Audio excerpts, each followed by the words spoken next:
ഈശോ മിശിഹായ്ക്ക് സ്തുതിയായിരിക്കട്ടെ.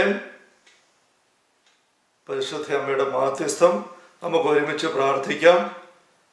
ദൈവകൃപ നിറഞ്ഞ മറിയമേ സ്വസ്തി, കർത്താവ് അങ്ങയോട് കൂടെ സ്ത്രീകളിൽ അങ്ങ് അനുഗ്രഹിക്കപ്പെട്ടവളാകുന്നു.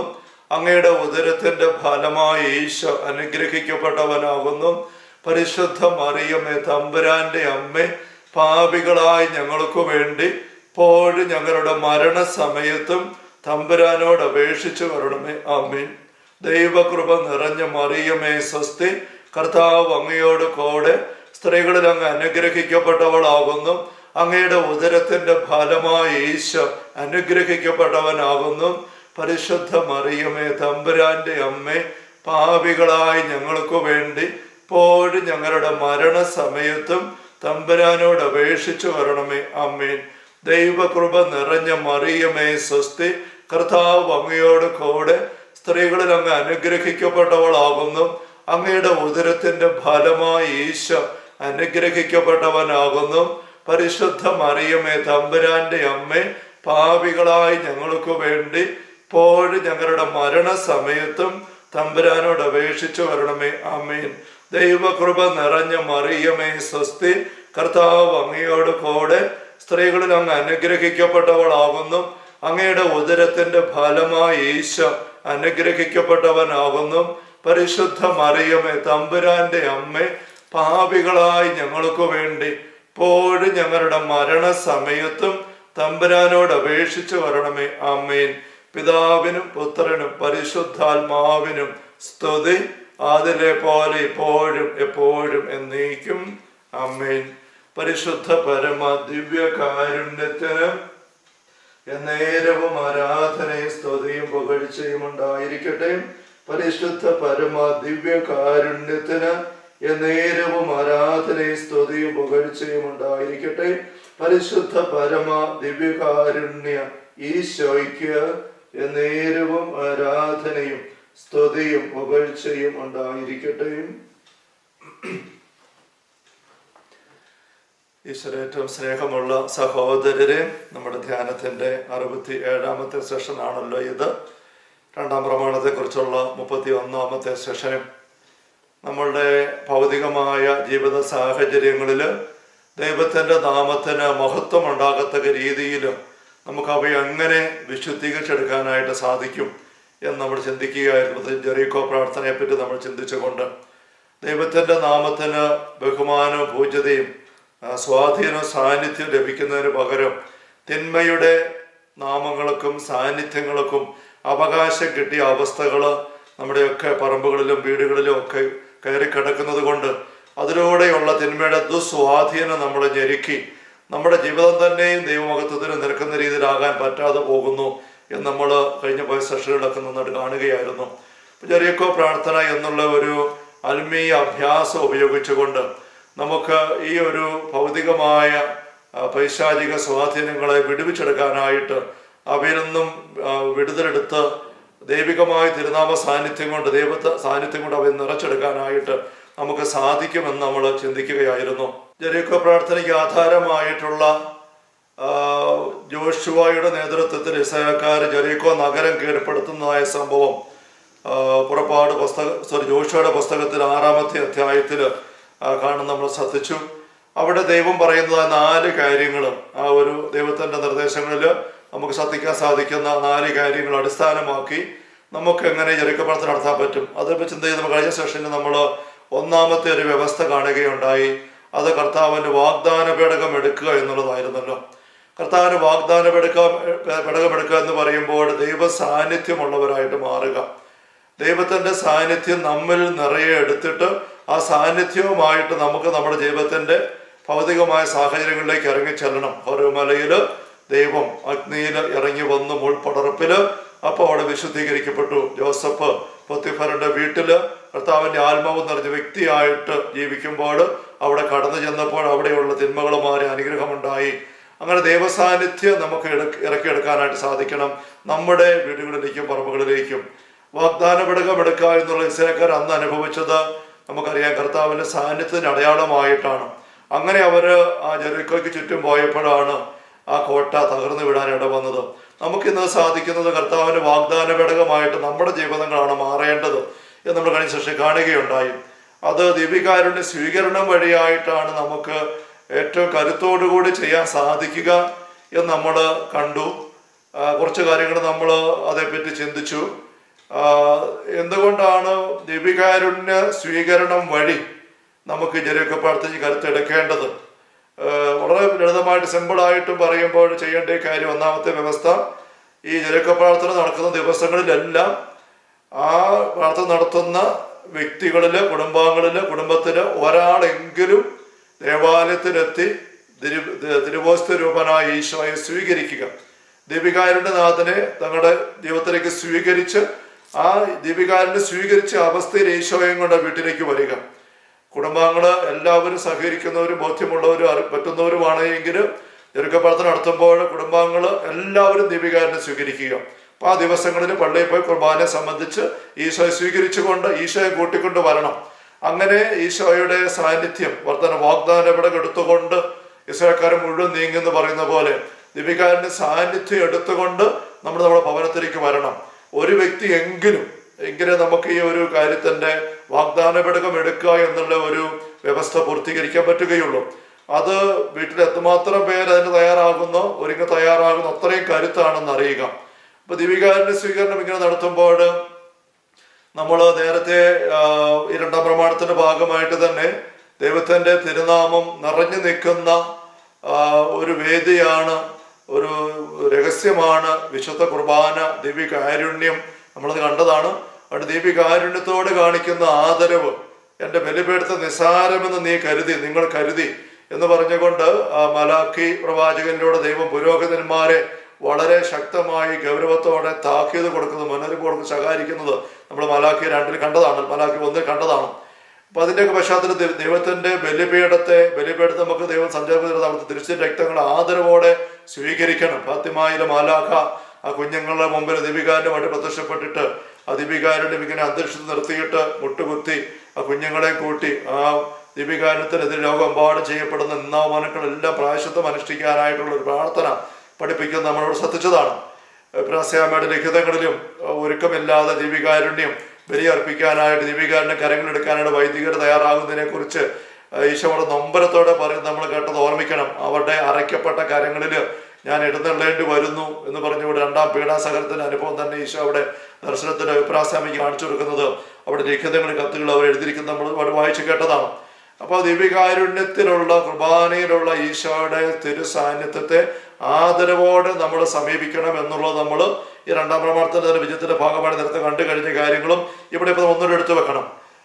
ദിവ്യകാരുണ്യം സ്വീകരിച്ചുകൊണ്ട് നമ്മൾ വരുമ്പോൾ നമ്മൾ പറയുകയുണ്ടായി, ഇത് വാങ്ങി ഭക്ഷിക്കണം എന്നുള്ള ഈശോയുടെ അനുശാസനമാണ് നമ്മൾ പൂർത്തീകരിക്കുന്നത്. അത് യോഹന്നാൻ 6 ഈശോ ആവർത്തിച്ച് 6-ാം അധ്യായത്തില് ആ ഖബർനാമിലെ പ്രഭാഷണത്തിന്റെ അവസാനത്തെ 9 വാക്യങ്ങൾ 50 മുതൽ 58 വരെയുള്ള 9 വാക്യങ്ങളിൽ 9 പ്രാവശ്യം ഈശോ ഇത് ആവർത്തിക്കുന്നു. ഭക്ഷിക്കണം, ഭക്ഷിക്കണം, ഭക്ഷിക്കണം. അന്ത്യത്താഴവേള കുർബാന സ്ഥാപിച്ചപ്പോൾ ഈശോ നിങ്ങൾ എല്ലാവരും ഇതിൽ നിന്ന് വാങ്ങി ഭക്ഷിക്കുവിൻ, പാനം ചെയ്യുവിൻ. ഈശോയുടെ ഉള്ളു നിറഞ്ഞു നിൽക്കുന്ന വിഷയമാണ് നമ്മൾ കുർബാന സ്വീകരിക്കണം എന്നുള്ളത്. അപ്പൊ വിശുദ്ധ കുർബാന സ്വീകരിക്കുന്ന നമ്മൾ അരുളിക്കകളായിട്ട് മാറുന്നു, സക്രാരിയായിട്ട് രൂപാന്തരപ്പെടുന്നു. ജീവനുള്ള സക്രാരി, ജീവനുള്ള അരുളിക്ക. നമ്മൾ കണ്ട കാര്യം ഓർമ്മിക്കണം. അരുളിക്ക എന്ന് വെച്ചാൽ അത് അരുളിയിരിക്കുന്ന ഇടം. ഞാൻ ഓർക്കുന്നുണ്ടല്ലോ, ഒരു ആരാധന കഴിയുമ്പോൾ അർത്താരെ വെച്ചിരിക്കുന്ന സ്വർണം പൂശി അരുളിക്ക എടുത്ത അച്ഛൻ ആശീർവാദം, ദീപികാരുടെ ആശീർവാദം വാഴ്വ കൊടുത്തതിന് ശേഷം ആ അരുളിക്ക എടുത്ത് അതേ ഇവിടെ നമ്മുടെ കയ്യിലേക്ക് നമ്മളതുകൊണ്ട് വീട്ടിലേക്ക് പോകുമോ എന്നൊരു ചിന്ത നമ്മൾ എടുത്ത് ഓർമ്മിക്കുന്നുണ്ടല്ലോ. അങ്ങനെ ആരെങ്കിലും ആ അരുളിക്ക് അച്ഛൻ തരുന്നത് ദീപികാരനുള്ള അരുളിക്കയുമായിട്ട് വീട്ടിലേക്ക് പോകാനായിട്ട് പള്ളിക്ക് പുറത്തേക്ക് വന്നാൽ എന്തോ ഒരു ആദരവോടുകൂടി ആയിരിക്കും നമ്മൾ തിരികത്തിച്ച് വിളിച്ച് പൂക്കളി വിളിച്ച് പ്രാർത്ഥിച്ചും ഒക്കെ പോകാൻ നോക്കും. ദീപികാരന്റെ പ്രദർശനം തന്നെയാണത്. അങ്ങനെ നമ്മൾ ചെയ്യാനായിട്ട് ഇടവരുമ്പോൾ നമ്മൾ ചിന്തിക്കുന്നിടത്ത് ഈ അരുളിക്കയുടെ സ്വർണം പൂശിയ കതിരുകളും ആ വലിയ നല്ല മഹത്വമുള്ള, കാഴ്ചയ്ക്ക് വളരെ കരുത്തുള്ള, സ്വാധീനമുള്ള ആ ഒരു രംഗം, അതിലുപരി അതിനെ ഒരു ആരാധനാ വിഷയമാക്കുന്നത് ഈ സ്വർണം പൂശിയ അരുളിക്കയോ കതിരുകളോ ഒന്നുമല്ല. നമുക്കറിയാം ആ തിരുവോസ്തിയാണ്. ആ തിരുവോസ്തി തന്നെയാണ് ഓരോ കുർബാനയിലും വൈദികന് ആദ്യം അൾത്താരിൽ നിന്നും ഈ കുദാശ ചെയ്യുന്ന അപ്പം ഈശോയുടെ ശരീരം രക്തമായിട്ട് മാറുന്നത്. ആദ്യം എടുത്ത് വൈദികൻ വെക്കുന്ന സക്കരാരി ആരടിക്കുക? നമ്മുടെ ജീവിതങ്ങളാണ്, നമ്മുടെ കരങ്ങളിലേക്ക്, നമ്മുടെ നാവിലേക്ക് ദൈവികാരുണ്യം എഴുന്നള്ളിച്ച് തരുന്നു. അത് കഴിഞ്ഞ് ബാക്കിയുള്ളതാണ് സക്കരാരി സൂക്ഷിക്കുന്നു, ആരാധനയ്ക്കായിട്ട് ഇങ്ങനെ കരുതി വെക്കുന്നതും. അതിൻ്റെ ചരിത്രപരമായ സാങ്കത്യം നമ്മൾ കണ്ട കാര്യമാണ്, പശ്ചാത്തലം എന്താണെന്നുള്ളതും. ഈശ്വര ഉള്ളു നിറഞ്ഞു നിൽക്കുന്നത് നാം ഓരോരുത്തരും ഓരോ ദിവസവും ഈ തിരുസാന്നിധ്യം പുതുക്കി എടുക്കുക എന്നുള്ളതാണ്. അപ്പം അതുകൊണ്ട് നമ്മൾ കണ്ട കാര്യങ്ങൾ ഇവിടെ നമ്മൾ ചേർത്ത് വെച്ച് ചിന്തിക്കണം. നമ്മൾ ജെരിക്കോ പ്രാർത്ഥന നടത്തുമ്പോൾ പള്ളിയിൽ പോയി കുർബാന സ്വീകരിക്കണം എന്ന് പറയുന്നത് ഈശോയെ കൂട്ടിക്കൊണ്ട് നമ്മുടെ വീട്ടിലേക്ക് വരാൻ വേണ്ടിയിട്ടാണ്, നമ്മുടെ പറമ്പിലേക്ക് വരാൻ വേണ്ടിയിട്ടാണ്. അപ്പോൾ ഈശോയുടെ സജീവമായ സാന്നിധ്യം അവിടേക്ക് എത്തിക്കുക, അതാണ് പ്രധാനപ്പെട്ടായിട്ടുള്ളത്. അതുപോലെ തന്നെ രണ്ട് കാര്യം നമ്മൾ ശ്രദ്ധിച്ചതാണ്. ഈ കുർബാന സ്വീകരണത്തെ പറ്റി പറഞ്ഞപ്പോൾ അത് ഞാനൊന്ന് ചേർത്ത് വെച്ച് ഒന്ന് ഓരോ പുതുക്ക് മാത്രം ചെയ്യുന്ന കാര്യം ഇതൊരിക്കലും വിട്ടുപോകാൻ പാടില്ല. ഒന്ന്, കുർബാന സ്വീകരണം പരമാവധി ദിവസങ്ങൾ ജെരിക്കോ പ്രാർത്ഥനയ്ക്ക് എല്ലാ ദിവസവും നടത്തുക. അല്ലാതെ തന്നെ നമ്മൾ ഓരോ കുർബാന സ്വീകരിക്കുക എന്നുള്ളത് നമുക്ക് ശീലമാകണം. കുർബാനയെ സംബന്ധിച്ചിട്ട് കുർബാന സ്വീകരിക്കാതെ ഇറങ്ങി പോവുക എന്ന് പറയുന്നത് ഈശോയുടെ മുഖത്ത് നോക്കിയിട്ട് നമ്മൾ ഒരു വക പുച്ഛം കാണിക്കുന്നതാണ്. നിങ്ങളെല്ലാവരും ഇതിൽ നിന്ന് വാങ്ങി ഭക്ഷിക്കുവിൻ എന്ന് പറയുന്നത് അച്ഛനിലൂടെ ഈശോയുടെ വാക്കുകൾ നമ്മൾ കേൾക്കുന്ന കുർബാനയ്ക്കിടയിൽ ആമേൻ എന്ന് നമ്മൾ പറയുന്നു ആദരവോടുകൂടെ. എന്ന് വെച്ചാൽ അർത്ഥം എന്താ? ഞങ്ങൾ വാങ്ങി ഭക്ഷിച്ചു കൊള്ളാം, പാനം ചെയ്തു കൊള്ളാം. അങ്ങനെ വാങ്ങി ഭക്ഷിച്ചു കൊള്ളാം, പാനം ചെയ്തു കൊള്ളാം എന്ന് പറഞ്ഞു കഴിഞ്ഞിട്ട് ദൈവികാരനെ എഴുന്നള്ളിച്ച് നൽകുമ്പോൾ അത് സ്വീകരിക്കാതെ ഇറങ്ങി പോവാന്ന് വെച്ച് കഴിഞ്ഞാൽ അത് ഈശോയുടെ മനസ്സ് എന്താണെന്ന് അറിഞ്ഞിട്ടും അതിനോട് നമ്മൾ മനഃപൂർവ്വം തിരസ്കരിക്കുന്നതാണ്. നമ്മളിത് കണ്ട കാര്യമാണ്. അവിടെ ഇത് നമ്മുടെ ഉള്ളിൽ ഒരു ഗൗരവമുള്ള ബോധ്യമായിട്ട് പതിപ്പിച്ചു വെക്കണം. ഓരോ കുർബാനയും സംബന്ധിക്കുമ്പോഴും ഈ ദൈവികാരനെ ഈശോയെ സ്വീകരിക്കണം.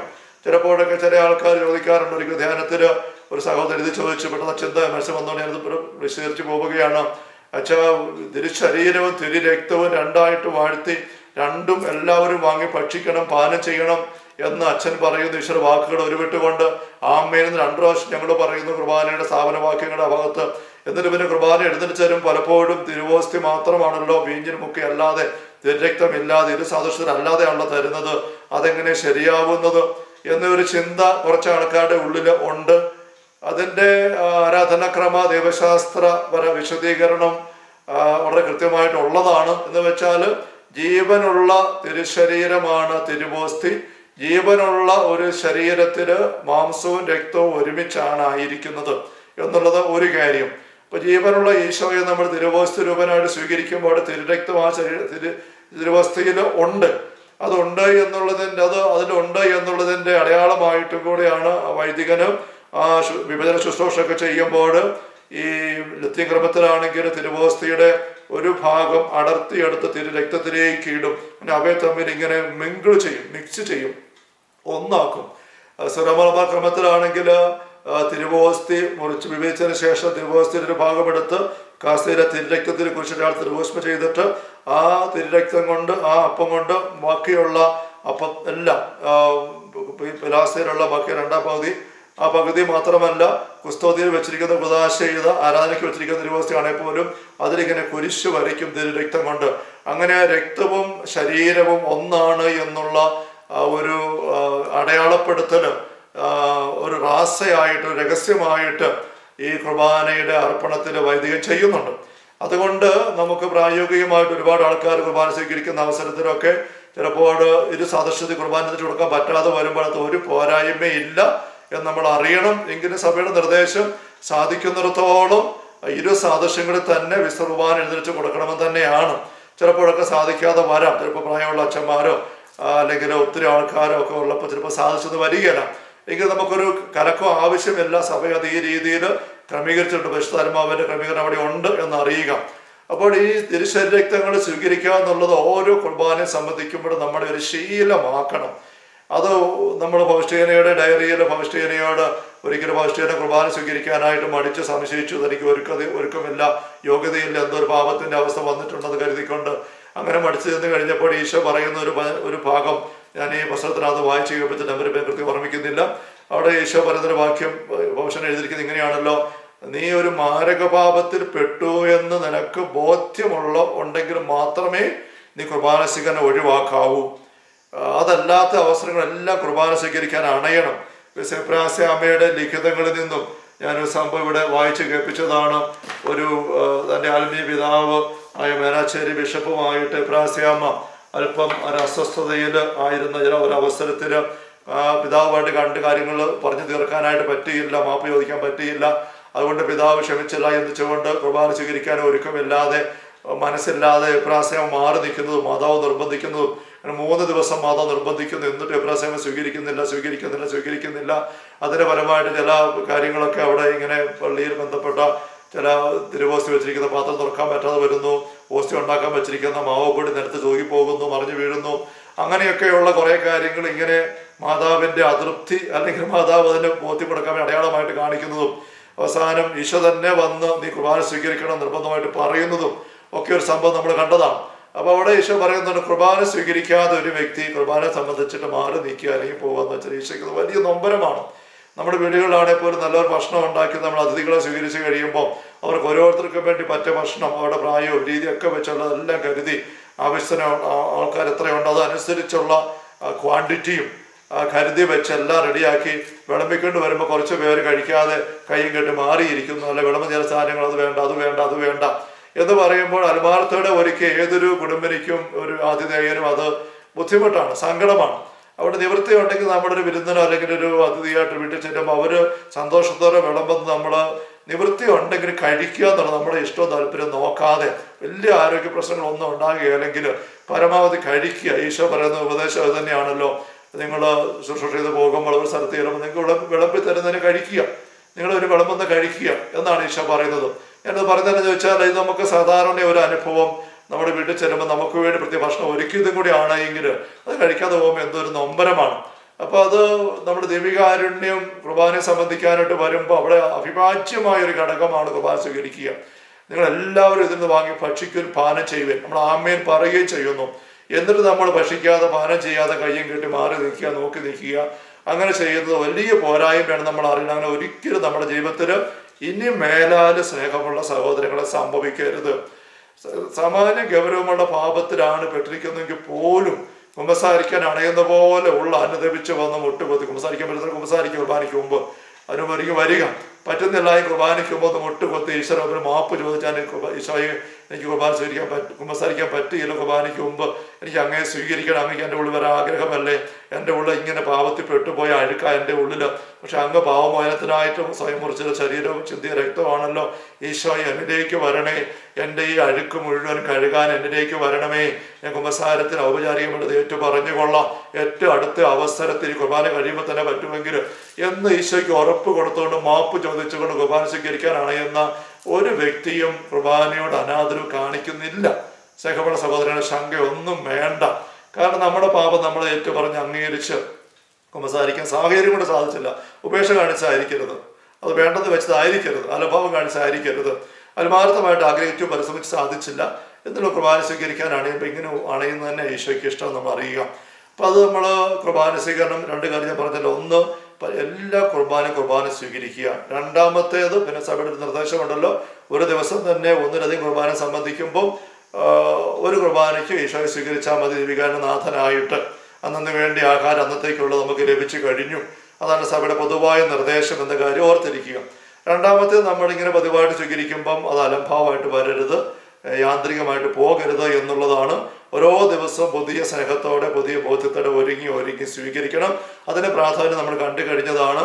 അശ്രദ്ധമായും നിസ്സംഗതയോടെയും സ്നേഹമില്ലാതെയും വിശുദ്ധിയില്ലാതെയും ദിവികാരുണ്യ പക്കലെ അൾത്താരെങ്കിലേക്ക് അണയുമ്പോൾ അത് ഈശോയ്ക്ക് നമ്മൾ സൂചിപ്പിച്ച 2ാം പീഡാസഹനം തന്നെയാണ്. അത് നമ്മൾ ഒരിക്കലും കൊടുക്കുകയും ചെയ്യരുത്. ഈ കാര്യങ്ങളൊക്കെ നമ്മൾ ഒന്നുകൂടെ പുതുക്കി മനസ്സിലേക്ക് എടുക്കുകയാണ്. കാരണം ഇനി നമ്മളിതിലേക്ക് കടന്നു വരുമെന്ന് നമുക്ക് അറിഞ്ഞുകൂടാ. അപ്പോൾ നമ്മൾ ഇരക്ക പ്രാർത്ഥനയ്ക്കുള്ള 1ാമത്തെ വ്യവസ്ഥ പൂർത്തീകരിക്കാൻ നമുക്ക് സാധിക്കുന്നത് ഇങ്ങനെ ദിവികാരുണ്യ ഈശോയെ നമ്മുടെ ഉള്ളത്തിലേക്ക് സ്വീകരിച്ചുകൊണ്ട്. ഇന്നലെ സൂചിപ്പിക്കുകയുണ്ടായി, പരിശുദ്ധാത്മാവ് നമ്മിലേക്ക് വരും, നമ്മുടെ കൂടെ പരിശുദ്ധാത്മാവ് ഉണ്ടായിരിക്കും, അഭിഷേകം നിറഞ്ഞ അവസ്ഥ. ദൈവത്തിൻ്റെ ആത്മാവ് നമ്മൾ കുടികൊള്ളുമ്പോൾ ദൈവസാന്നിധ്യം തന്നെ അല്ലേ. ജോസഫിനെ കുറിച്ച് പറയും നമ്മൾ കണ്ടു കഴിഞ്ഞു, കർത്താവിൻ്റെ ആത്മാവ് കുടികൊള്ളുന്ന ഇവനെ പോലെ വേറെ ആരുണ്ട്, ഇജ്ജ് തുഴ നോക്കിയാലെന്ന് പറവ പറയുന്നു ഉൽപ്പത്തി 41. അപ്പോൾ കർത്താവിൻ്റെ ആത്മാവല്ലേ കൂടെയുള്ളൂ അവിടെ. കുർബാന ദിവികാരണ സാന്നിധ്യം ഇല്ലല്ലോ ജോസഫിൻ്റെ ജീവിതത്തിൽ. എന്നിട്ടും അവിടെ വലിയ അത്ഭുതങ്ങളിൽ അത്ഭുതകരമായ മാറ്റം 10 വീട് സംഭവിച്ചല്ലോ എന്ന് പറയുമ്പോൾ അത് ശരിയാണ്.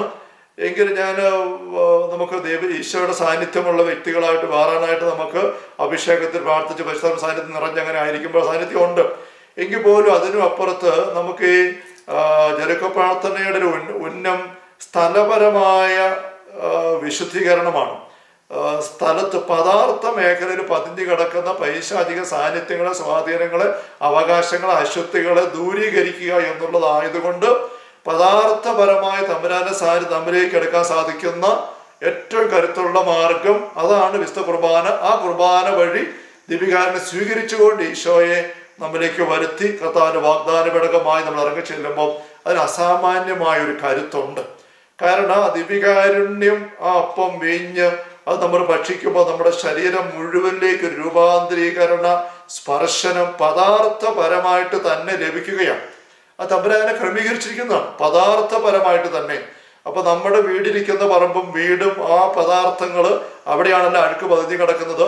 ആ അഴുക്കിനെ ദൂരീകരിക്കാനായിട്ട് നമ്മൾ ദൈവത്തിന്റെ കാര്യങ്ങൾ, ഞാൻ എന്ന വ്യക്തിയുടെ ശരീരമാണ് അവിടെ ഒരു വലിയ മീഡിയമായിട്ട്, മാധ്യമമായിട്ട്, ഉപകരണമായിട്ട് ഭവിക്കുന്നത്. അപ്പൊ ഞാൻ ഈ ഉപകരണം തന്നെ ദൈവസാന്നിധ്യം കൊണ്ട് മുഴുവൻ നിറഞ്ഞു നിൽക്കണം, ത്രസിച്ച് നിൽക്കണം. നമ്മുടെ ശരീരത്തിൻ്റെ ഓരോ കോശവും ഓരോ തുള്ളി രക്തവും സകല പ്രവർത്തനങ്ങളും ഈശോയുടെ തിരുശരീരം തിരുരക്തം കൊണ്ട് കുതിർന്നിറങ്ങണം. അപ്പൊ നമ്മുടെ സാന്നിധ്യം ഒരു കരുത്തുള്ളതായിട്ട് മാറും. പത്രോസും യോഹന്നാനും കടന്നു പോയപ്പോൾ നെടല് വീണപ്പോൾ പോലും അവിടെ രോഗികൾക്ക് സൗഖ്യം കിട്ടി, പിശാച് ബാധയുള്ളവർ ബാധ ഒഴിഞ്ഞു മാറി എന്ന് നമ്മൾ അപ്പോസ്തല പ്രവർത്തനം 5 നമ്മൾ വായിച്ചു കേട്ടതാണ്. അപ്പോൾ ശ്രദ്ധിച്ച കാര്യമാണ്. എന്ന് പറഞ്ഞ പോലെ നമ്മളുടെ സാന്നിധ്യം നമ്മുടെ വീട്ടിലേക്ക് കയറി വരുമ്പം ആ ഫിസിക്കൽ സാന്നിധ്യം തന്നെ അവിടെയുള്ള ഫിസിക്കൽ പശ്ചാത്തലത്തെ മുഴുവൻ വിശുദ്ധീകരിക്കാൻ പര്യാപ്തമാകണം. ആ ഒരു ബോധ്യം.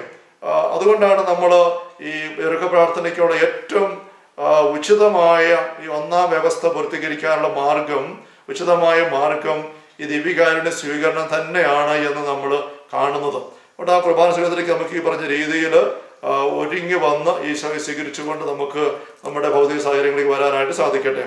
ഇതോടൊപ്പം ഈ രണ്ടാമത്തെ വ്യവസ്ഥ നമ്മൾ ജെറിക്കോ പ്രാർത്ഥനയ്ക്ക് ഉള്ളത് കാഹളധ്വനി സദാ മുഴങ്ങിക്കൊണ്ടിരുന്നു. ഇത് നമ്മൾ വായിച്ച് കഴിഞ്ഞ കേട്ടതാണ്, ശ്രദ്ധിച്ചതാണ്. യോശുവ 6 തമ്പുരാൻ യോശുവ പറഞ്ഞിരുന്നു, പുരോഹിതന്മാര് കാഹളം മുഴക്കിക്കൊണ്ട് ഈ വാഗ്ദാനപ്പെടുത്തിന് മുൻപിൽ നിൽക്കണം. അങ്ങനെ വേണം, കാഹളത്തിന് സദാ മുഴങ്ങിക്കൊണ്ട് വേണം ഈ ജെറിക്കോ പ്രാർത്ഥന അല്ലെങ്കിൽ ജെറിക്കോ കോട്ടയ്ക്ക് ചുറ്റും പോകാനായിട്ട്. അത് വെച്ചുകൊണ്ട് നമ്മൾ ചിന്തിച്ചപ്പോൾ കാണുകയുണ്ടായി, ഇത് ദൈവത്തിന്റെ സാന്നിധ്യം വെറുതെ യാന്ത്രികമായിട്ട് കൊണ്ടുപോയാൽ പോരാ, ദൈവത്തെ ദൈവമായിട്ട് ആദരിച്ചും ആരാധിച്ചും നമ്മൾ നീങ്ങുക, പ്രാർത്ഥനയോടെ നീങ്ങുക. കാഹളത്തിന് സദാ മുഴങ്ങിക്കൊണ്ടിരുന്നു എന്ന് പറയുമ്പോൾ അതിൻ്റെ നമുക്ക് ഇന്ന് ജെറിക്കോ പ്രാർത്ഥന നടത്തുന്നവർക്കുള്ള പ്രായോഗിക നിർദ്ദേശം, വ്യവസ്ഥ നിരന്തര പ്രാർത്ഥനയിൽ നീങ്ങുക.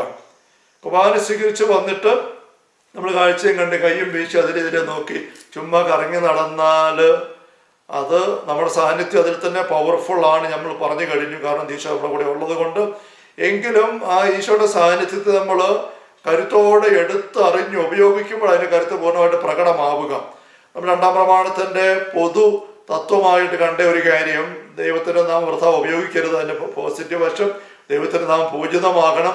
അങ്ങനെ പറയുന്നതിൻ്റെ കാരണം ദൈവത്തിൻ്റെ സ്വർഗത്തിൽ അവിടെ കുറേ ബഹുമാനം കിട്ടാൻ വേണ്ടിയല്ല, മറിച്ച് ദൈവത്തിൻ്റെ നാമം, ദൈവ സാന്നിധ്യം വേണ്ടി നമ്മുടെ ജീവിതത്തിലേക്ക് ദൈവം വെച്ചിരിക്കുന്ന കാര്യങ്ങൾ തടസ്സം കൂടാതെ ഒഴുകി നമ്മളിലേക്ക് നിറയാൻ വേണ്ടിയിട്ട് നമുക്ക് വേണ്ടിയുള്ള കൽപ്പനയാണ് 2-ാം പ്രമാണം. ആ ഒരു ചിന്തയിലാണ്, ആ വ്യാഖ്യാനത്തിലാണ് നമ്മൾ ഈ പറഞ്ഞ വിചിന്തനങ്ങളെല്ലാം ഈ 10-31 സെഷനുകളിൽ നമ്മൾ കണ്ടുകൊണ്ടിരിക്കുന്നത്.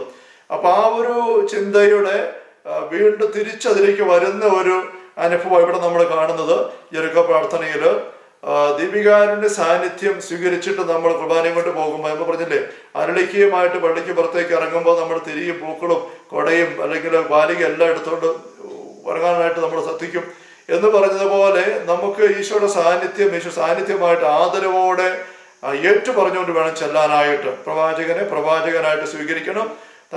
ദൈവത്തിന്റെ തച്ചന്റെ മകനായിട്ട് സ്വീകരിച്ചപ്പോൾ തച്ചന്റെ മകൻ വരുന്ന അനുഭവമേ ഈശ്വർ സ്വന്തം നാട്ടുകാർ നസ്രത്തുകാർക്ക് ഉണ്ടായുള്ളൂ. മർക്കോസ് 6 നമ്മൾ കണ്ടു ആദ്യഭാഗ്യങ്ങളിൽ.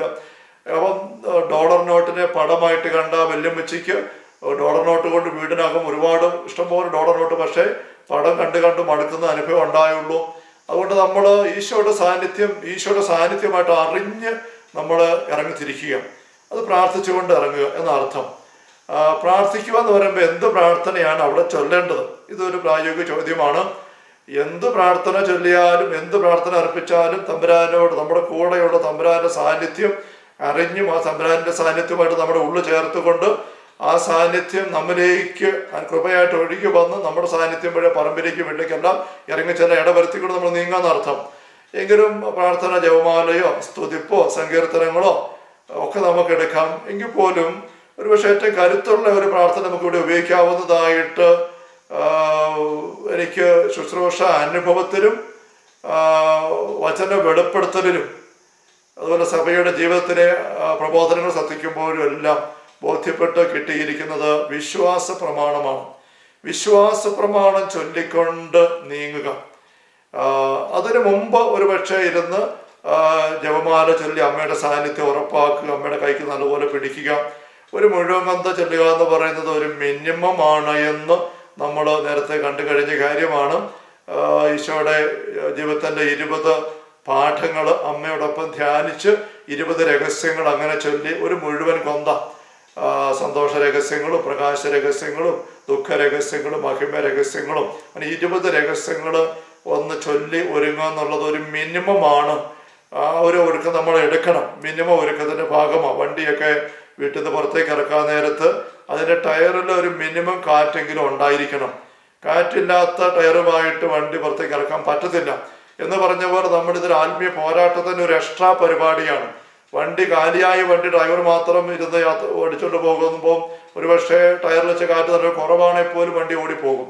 എന്നാൽ വണ്ടിക്കകത്ത് നല്ലപോലെ ഫുൾ ലോഡ് അല്ലെങ്കിൽ ലോറി ഫുൾ ലോഡ് കയറ്റി തടി കയറ്റി വണ്ടി ഉപയോഗിക്കാനായിട്ട് പോകുന്നതെങ്കിൽ ടയറിനകത്തൊക്കെ നല്ലപോലെ കാറ്റ് പാകത്തിന് വേണം എന്ന് പറഞ്ഞ പോലെ ഇവിടെ നമ്മൾ നമ്മുടെ ഒരു സാധാരണ അനുദിന ജീവിതത്തിൻ്റെ ഒരു പ്രക്രിയക്കല്ല ഇറങ്ങുന്നത്. നമ്മളൊരു വലിയൊരു ആത്മീയ പോരാട്ടത്തിന് ഇറങ്ങുകയാണ്. അപ്പോൾ നമ്മൾ അതുപോലെ എക്വിപ്ഡ് ആകണം, നമ്മൾ സജ്ജീകൃതമായിരിക്കണം, ഒരുക്കത്തോടെ വേണം ഇറങ്ങാൻ. ദൈവത്തിൻ്റെ എല്ലാ ആയുധങ്ങളും ധരിക്കുക എന്ന് എഫേസ്യസ് ലേഖനം 6:10 വായിക്കുന്നുണ്ടല്ലോ. അതുകൊണ്ട് നമ്മൾ ഈ ജനകപ്രാർത്ഥന നടത്തുന്ന ദിവസങ്ങളിൽ നമുക്ക് കുറച്ച് എക്സ്ട്രാ പ്രാർത്ഥന വേണം. നമ്മളതേക്ക് വീണ്ടും കടന്നു വരും. ഇന്നത്തെ ഈ കുർബാന സ്വീകരണം മാത്രം അല്ലാതെ കുമ്പസാരിച്ച് കുർബാന സ്വീകരിക്കുക, ആ ദിവസങ്ങളിലേക്ക് എല്ലാം വേണ്ടി അങ്ങനെ കുമ്പസാരിച്ച് അതിനപ്പുറം ഒരു നേരം എടുക്കാൻ പറ്റുമെന്നുണ്ടെങ്കിൽ ആ ദിവസങ്ങൾ പൂർത്തിയാകുന്നേരം വരെ കുടുംബങ്ങൾ മാറി മാറിയാണെങ്കിൽ പോലും ഓരോ ദിവസം ഒരു നേരത്തെ ഭക്ഷണം ഒഴിവാക്കിക്കൊണ്ട് എങ്കിലും നമ്മുടെ ഉള്ളു നമ്മളോട് ചേർത്ത് തുറന്ന് ഇടയുണ്ടാക്കി അങ്ങനെ പരിശ്രമിക്കുന്നത് മനോഹരമാണ്. അല്ല, പ്രാർത്ഥന പൂർത്തീകരിക്കപ്പെടുന്നത് വരെ കുടുംബങ്ങൾ എല്ലാവരും ഏതെങ്കിലും മേഖല നോയമ്പെടുത്ത് അങ്ങനെ ചുറ്റിയെടുക്കുന്നത് നല്ലതാണ്. നമുക്ക് ആത്മീയമായ കരുത്ത് ചോർച്ച ഉണ്ടാക്കാൻ ഇടവരുന്ന വ്യർത്ഥമായ കാര്യങ്ങളെല്ലാം ഒഴിവാക്കുന്നത് നല്ലതാണ്. ഈ ടെലിവിഷനും സീരിയലുകളോ സിനിമകളോ വ്യർത്ഥ സംഭാഷണങ്ങൾ കാര്യങ്ങളെല്ലാം കടുകട്ടായി മാറ്റിവെച്ച് പുകവലി മദ്യപാനം അങ്ങനെയുള്ള തന്നെ തിന്മകൾ തന്നെയാണ്. എങ്കിലും നമ്മൾ നോയമ്പൊക്കെ വരുമ്പോൾ അങ്ങനത്തെ കാര്യങ്ങൾ നോയമ്പെടുക്കുന്ന രീതിയുള്ള നോയമ്പിന്റെ വിഷയമാണ് ശരിക്കും ജീവിതത്തിൽ നമ്മുടെ മാറ്റിക്കളയേണ്ട ആത്മീയ മാനസാന്തരത്തിന്റെ വിഷയം തന്നെ. അടിസ്ഥാനപരമായ മാനസാന്തര ജീവിതത്തിന്റെ ശിഷ്യജീവിതത്തിന്റെ വിഷയം തന്നെയാണ് പുകവലി മദ്യപാനം ഒഴിവാക്കുക എന്നുള്ളത്. അപ്പൊ ഇങ്ങനെയുള്ള ചോർച്ചകളൊക്കെ നമ്മൾ മാറ്റിക്കളയണം. ടച്ചിങ് വിട്ടത് കാര്യം നമ്മൾ ദിവസം പറഞ്ഞില്ലേ, പല ടച്ചിങ്ങുകൾ, ചെറിയ ടച്ചിങ്ങുകളാണെന്ന് പറഞ്ഞാലും അതുവഴിയായിട്ട് ആ ലൈനിലൂടെ പോകുന്ന വൈദ്യുതി അങ്ങ് ചെല്ലുമ്പോഴേക്ക് ആവശ്യത്തിൽ തികയാതെ വരും. പ്രസരണ നഷ്ടം അല്ലെങ്കിൽ നഷ്ടപ്പെട്ടു പോകും. അതുകൊണ്ട് ഇലക്ട്രിസിറ്റിക്കാരിങ്ങനെ ഇടയ്ക്കിടയ്ക്ക് ടച്ചിങ് വെട്ടി കമ്പെല്ലാം മാറ്റിക്കളയും, ലൈനുകളെല്ലാം ഫ്രീ ആക്കും. അപ്പോൾ അവർ മുഴുവൻ ഒഴുകി വരാൻ വേണ്ടിയിട്ടാണ് ഉദ്ദേശിക്കുന്ന ആ നാട്ടിലേക്ക്, ഭവനങ്ങളിലേക്ക് എന്ന് പറഞ്ഞ പോലെ ദൈവത്തിൻ്റെ ശക്തി അതിൻ്റെ തനി കരുത്തിന് നമ്മുടെ പറമ്പിലേക്ക് വീട്ടിലേക്ക് നിയോഗ മേഖലകളിലേക്ക് കടന്നു വരാൻ ഇടവരത്തക്ക രീതിയിൽ, അല്ലെ ആ കരുത്ത് ചോർന്നു പോകാൻ വരാതിരിക്കത്തക്ക വിധം നമ്മൾ മറ്റ് അനാവശ്യമായ ടച്ചിങ്ങുകളും കാര്യങ്ങളെല്ലാം ഒഴിവാക്കി അങ്ങനെ ഒരു ആത്മീയ പോരാട്ടത്തിന്റെ ഒരു തീവ്രതയിൽ നമ്മൾ ഈ പ്രാർത്ഥന നടത്തുമ്പോൾ ആയിരിക്കേണ്ടതായിട്ടുണ്ട്. അപ്പോൾ അതുകൊണ്ട് കൊന്ത ചൊല്ലി പ്രാർത്ഥിച്ചൊരുങ്ങുക. അതിൻ്റെ കൂടെ നമ്മൾ കണ്ടിട്ടുണ്ട് 9 കരുണക്കൊന്ത ചൊല്ലുന്നതിൻ്റെ കരുത്ത് എന്താണെന്നുള്ളത്. നമ്മൾക്ക് ഏതൊക്കെ മേഖലയിലൂടെയാണ് നമ്മുടെ പറമ്പിലേക്ക് നല്ല ഭവനത്തിലേക്ക് തിന്മ കടന്നു വന്നത്. ചിലപ്പോൾ ആത്മഹത്യ ആയിരിക്കാം, കൊലപാതകമായിരിക്കാം, ആഭിചാര കർമ്മങ്ങളായിരിക്കാം, മറ്റെന്തെങ്കിലും പൈശാചിക കർമ്മങ്ങൾ ചെയ്ത് കുടിയിരുത്തി തിന്മയെ വിളിച്ചു വരുത്തി ഇരുത്തിയതായിരിക്കാം, മദ്യപാനത്തിൻ്റെ ആയിരിക്കാം, മറ്റ് വ്യഭിചാരത്തിന്, ഇങ്ങനെയൊക്കെയുള്ള ഒരുപാട് കാര്യങ്ങൾ തിരുമതിയുന്നവരുണ്ടെന്ന് നമ്മൾ കണ്ടു കഴിഞ്ഞു. നമുക്കതേപ്പറ്റി അറിയാവുന്ന കാര്യങ്ങൾ നമ്മുടെ കുടുംബം, നമ്മുടെ ജീവിതത്തിലായിട്ടോ നമ്മുടെ മാതാപിതാക്കന്മാരുടെ ജീവിതത്തിലോ പൂർവികരുടെ ജീവിതത്തിലോ ഇനി നേരത്തെ അവിടെ ജീവിച്ചിരുന്ന വ്യക്തികളുടെ ജീവിതം വഴിയായിട്ട് വന്നുപോയ എന്ത് പാട്ട് നമുക്കറിയാവുന്ന കാര്യങ്ങളാണ്. അത് അറിഞ്ഞ് എണ്ണി പറഞ്ഞുകൊണ്ടും അറിയാൻ മേലാത്തതാണെങ്കിൽ പൊതുവായിട്ട് അവയെ കർത്താവിൻ്റെ കരുണിലേക്ക് വെച്ചുകൊണ്ടും ഒരു 9 കരുണക്കൊന്ത ഈ ജലകപ്രാർത്ഥന നടത്തുന്ന ദിവസങ്ങളിൽ നമ്മൾ നേരത്തെ തന്നെ ചൊല്ലി ഈ അഴുക്കിനെ എല്ലാം കർത്താവിൻ്റെ പരിഹാരത്തിലേക്ക് നമ്മൾ എടുത്തു വെക്കണം, ചേർത്ത് വെക്കണം. നമ്മൾ പെയിന്റ് അടിക്കാനൊക്കെ ആയിട്ട് പെയിന്റിങ്ങുകാർ വരുമ്പോൾ അവർ ഗേറ്റിന് പെയിന്റ് അടിക്കണം. നമ്മുടെ മുറ്റത്തെ ഗേറ്റിന് അത് 2-3 വർഷം പെയിന്റ് അടിച്ചിട്ട് അപ്പോൾ അവിടെ ഇവിടെയൊക്കെ ഇച്ചിരി തുരുമ്പ് ഇങ്ങനെ പൊട്ടി ഇങ്ങനെ പെയിന്റ് പൊളിഞ്ഞ് ഇരിക്കും നമുക്ക് കാണാൻ പറ്റും. പെയിന്റിങ്ങുകാർ വരുമ്പോൾ എന്താ ചെയ്യുന്നത്? അതിന് മുകളിലേക്ക് നേരെ പെയിന്റ് ഒന്ന് തുണി കൊണ്ട് തൂത്തിട്ടങ്ങ് പെയിന്റ് അടിക്കുകയല്ല ചെയ്യുന്നത്. മറിച്ച് അവർ വന്നിട്ട് ഈ പൊടിഞ്ഞിരിക്കുന്നതും പൊഴി പിടിച്ചതും തുരുമ്പ് പിടിച്ച ഭാഗമെല്ലാം ചരണ്ടി കളഞ്ഞ് പിന്നെ പേപ്പർ പിടിച്ച് മെരുക്കി അങ്ങനെ നല്ലപോലെ തുടച്ച് വേണ്ടാത്ത തുരുമ്പും പഴയ ഇളകിയ പെയിന്റും അതെല്ലാം നമ്മൾ നീക്കി കളഞ്ഞിട്ട് എന്നിട്ടേ പെയിന്റ് അടിക്കുകയുള്ളൂ എന്ന് പറഞ്ഞ പോലെ നമ്മുടെ തമ്പുരാന്റെ സാന്നിധ്യം ഇങ്ങനെ നമ്മുടെ പറമ്പിലേക്ക് വീട്ടിലേക്ക് കൊണ്ടുവരാനായിട്ട് വരുമ്പോഴേക്കും അവിടെ പതിഞ്ഞു കിടക്കുന്ന പാപങ്ങൾ എന്തുമാത്രം നമുക്കറിയാമോ, ബോധ്യമുള്ള സത്യം വന്നിരിക്കുന്നത് അത് ഓരോന്ന് കർത്താവിന് പക്കലേക്ക് ഏൽപ്പിച്ചു കൊടുത്ത് ഇങ്ങനെ കരുണക്കൊന്ന് ചൊല്ലി ഒരുക്കണം. അങ്ങനെ ഒരുങ്ങിയിട്ട് വേണം നമ്മുടെ സാന്നിധ്യം, ദിവികാര സാന്നിധ്യമായിട്ട് ദീർഘപ്രാർത്ഥന ശുഭാശീരം കഴിഞ്ഞിട്ട് നമ്മൾ പ്രാർത്ഥന ചൊല്ലിക്കൊണ്ട് അങ്ങ് വരാനായിട്ട്. അതുകൊണ്ട് കരുണക്കൊന്ത എന്ന് പറയുന്നത് ഒരു ഒരുക്കത്തിന്റെ ഭാഗമായിട്ട് നമുക്ക് ചെയ്യാവുന്നതാണ്. ഇതുകൊണ്ട് ബന്ധിപ്പിച്ച് തന്നെ ഒരു ചിന്തയും കൂടെ അതിന് പ്രായോഗികമായിട്ട് അനുഭവത്തിൽ കാണുന്നൊരു കാര്യമാണ്. നമ്മൾ ഇങ്ങനെയുള്ള തിന്മകൾ പതിഞ്ഞു കിടക്കുന്നത് വേണ്ട പോലെ മാപ്പ് ചോദിക്കുന്നില്ല, കരുണക്കൊന്തയിലേക്ക് വെച്ച് പ്രാർത്ഥിക്കുന്നില്ല, അതവിടെ അങ്ങനെ തന്നെ കിടക്കുന്നിട്ട് നമ്മൾ ഇതുപോലെ പരിശുദ്ധാത്മാവിന്റെ സാന്നിധ്യം ദിവികാര ശക്തി കൊടുക്കാനായിട്ട് നമ്മൾ നേരെ അങ്ങ് ഇറങ്ങിയാൽ ചിലപ്പോഴൊക്കെ ഈ ഒരു എതിരോട് അനുഭവം ഉണ്ടാകുന്നതായിട്ട് അല്ലെ ചെറിയ തിരിച്ചടി ഉണ്ടാകുന്നതായിട്ട് അനുഭവങ്ങളുണ്ട്.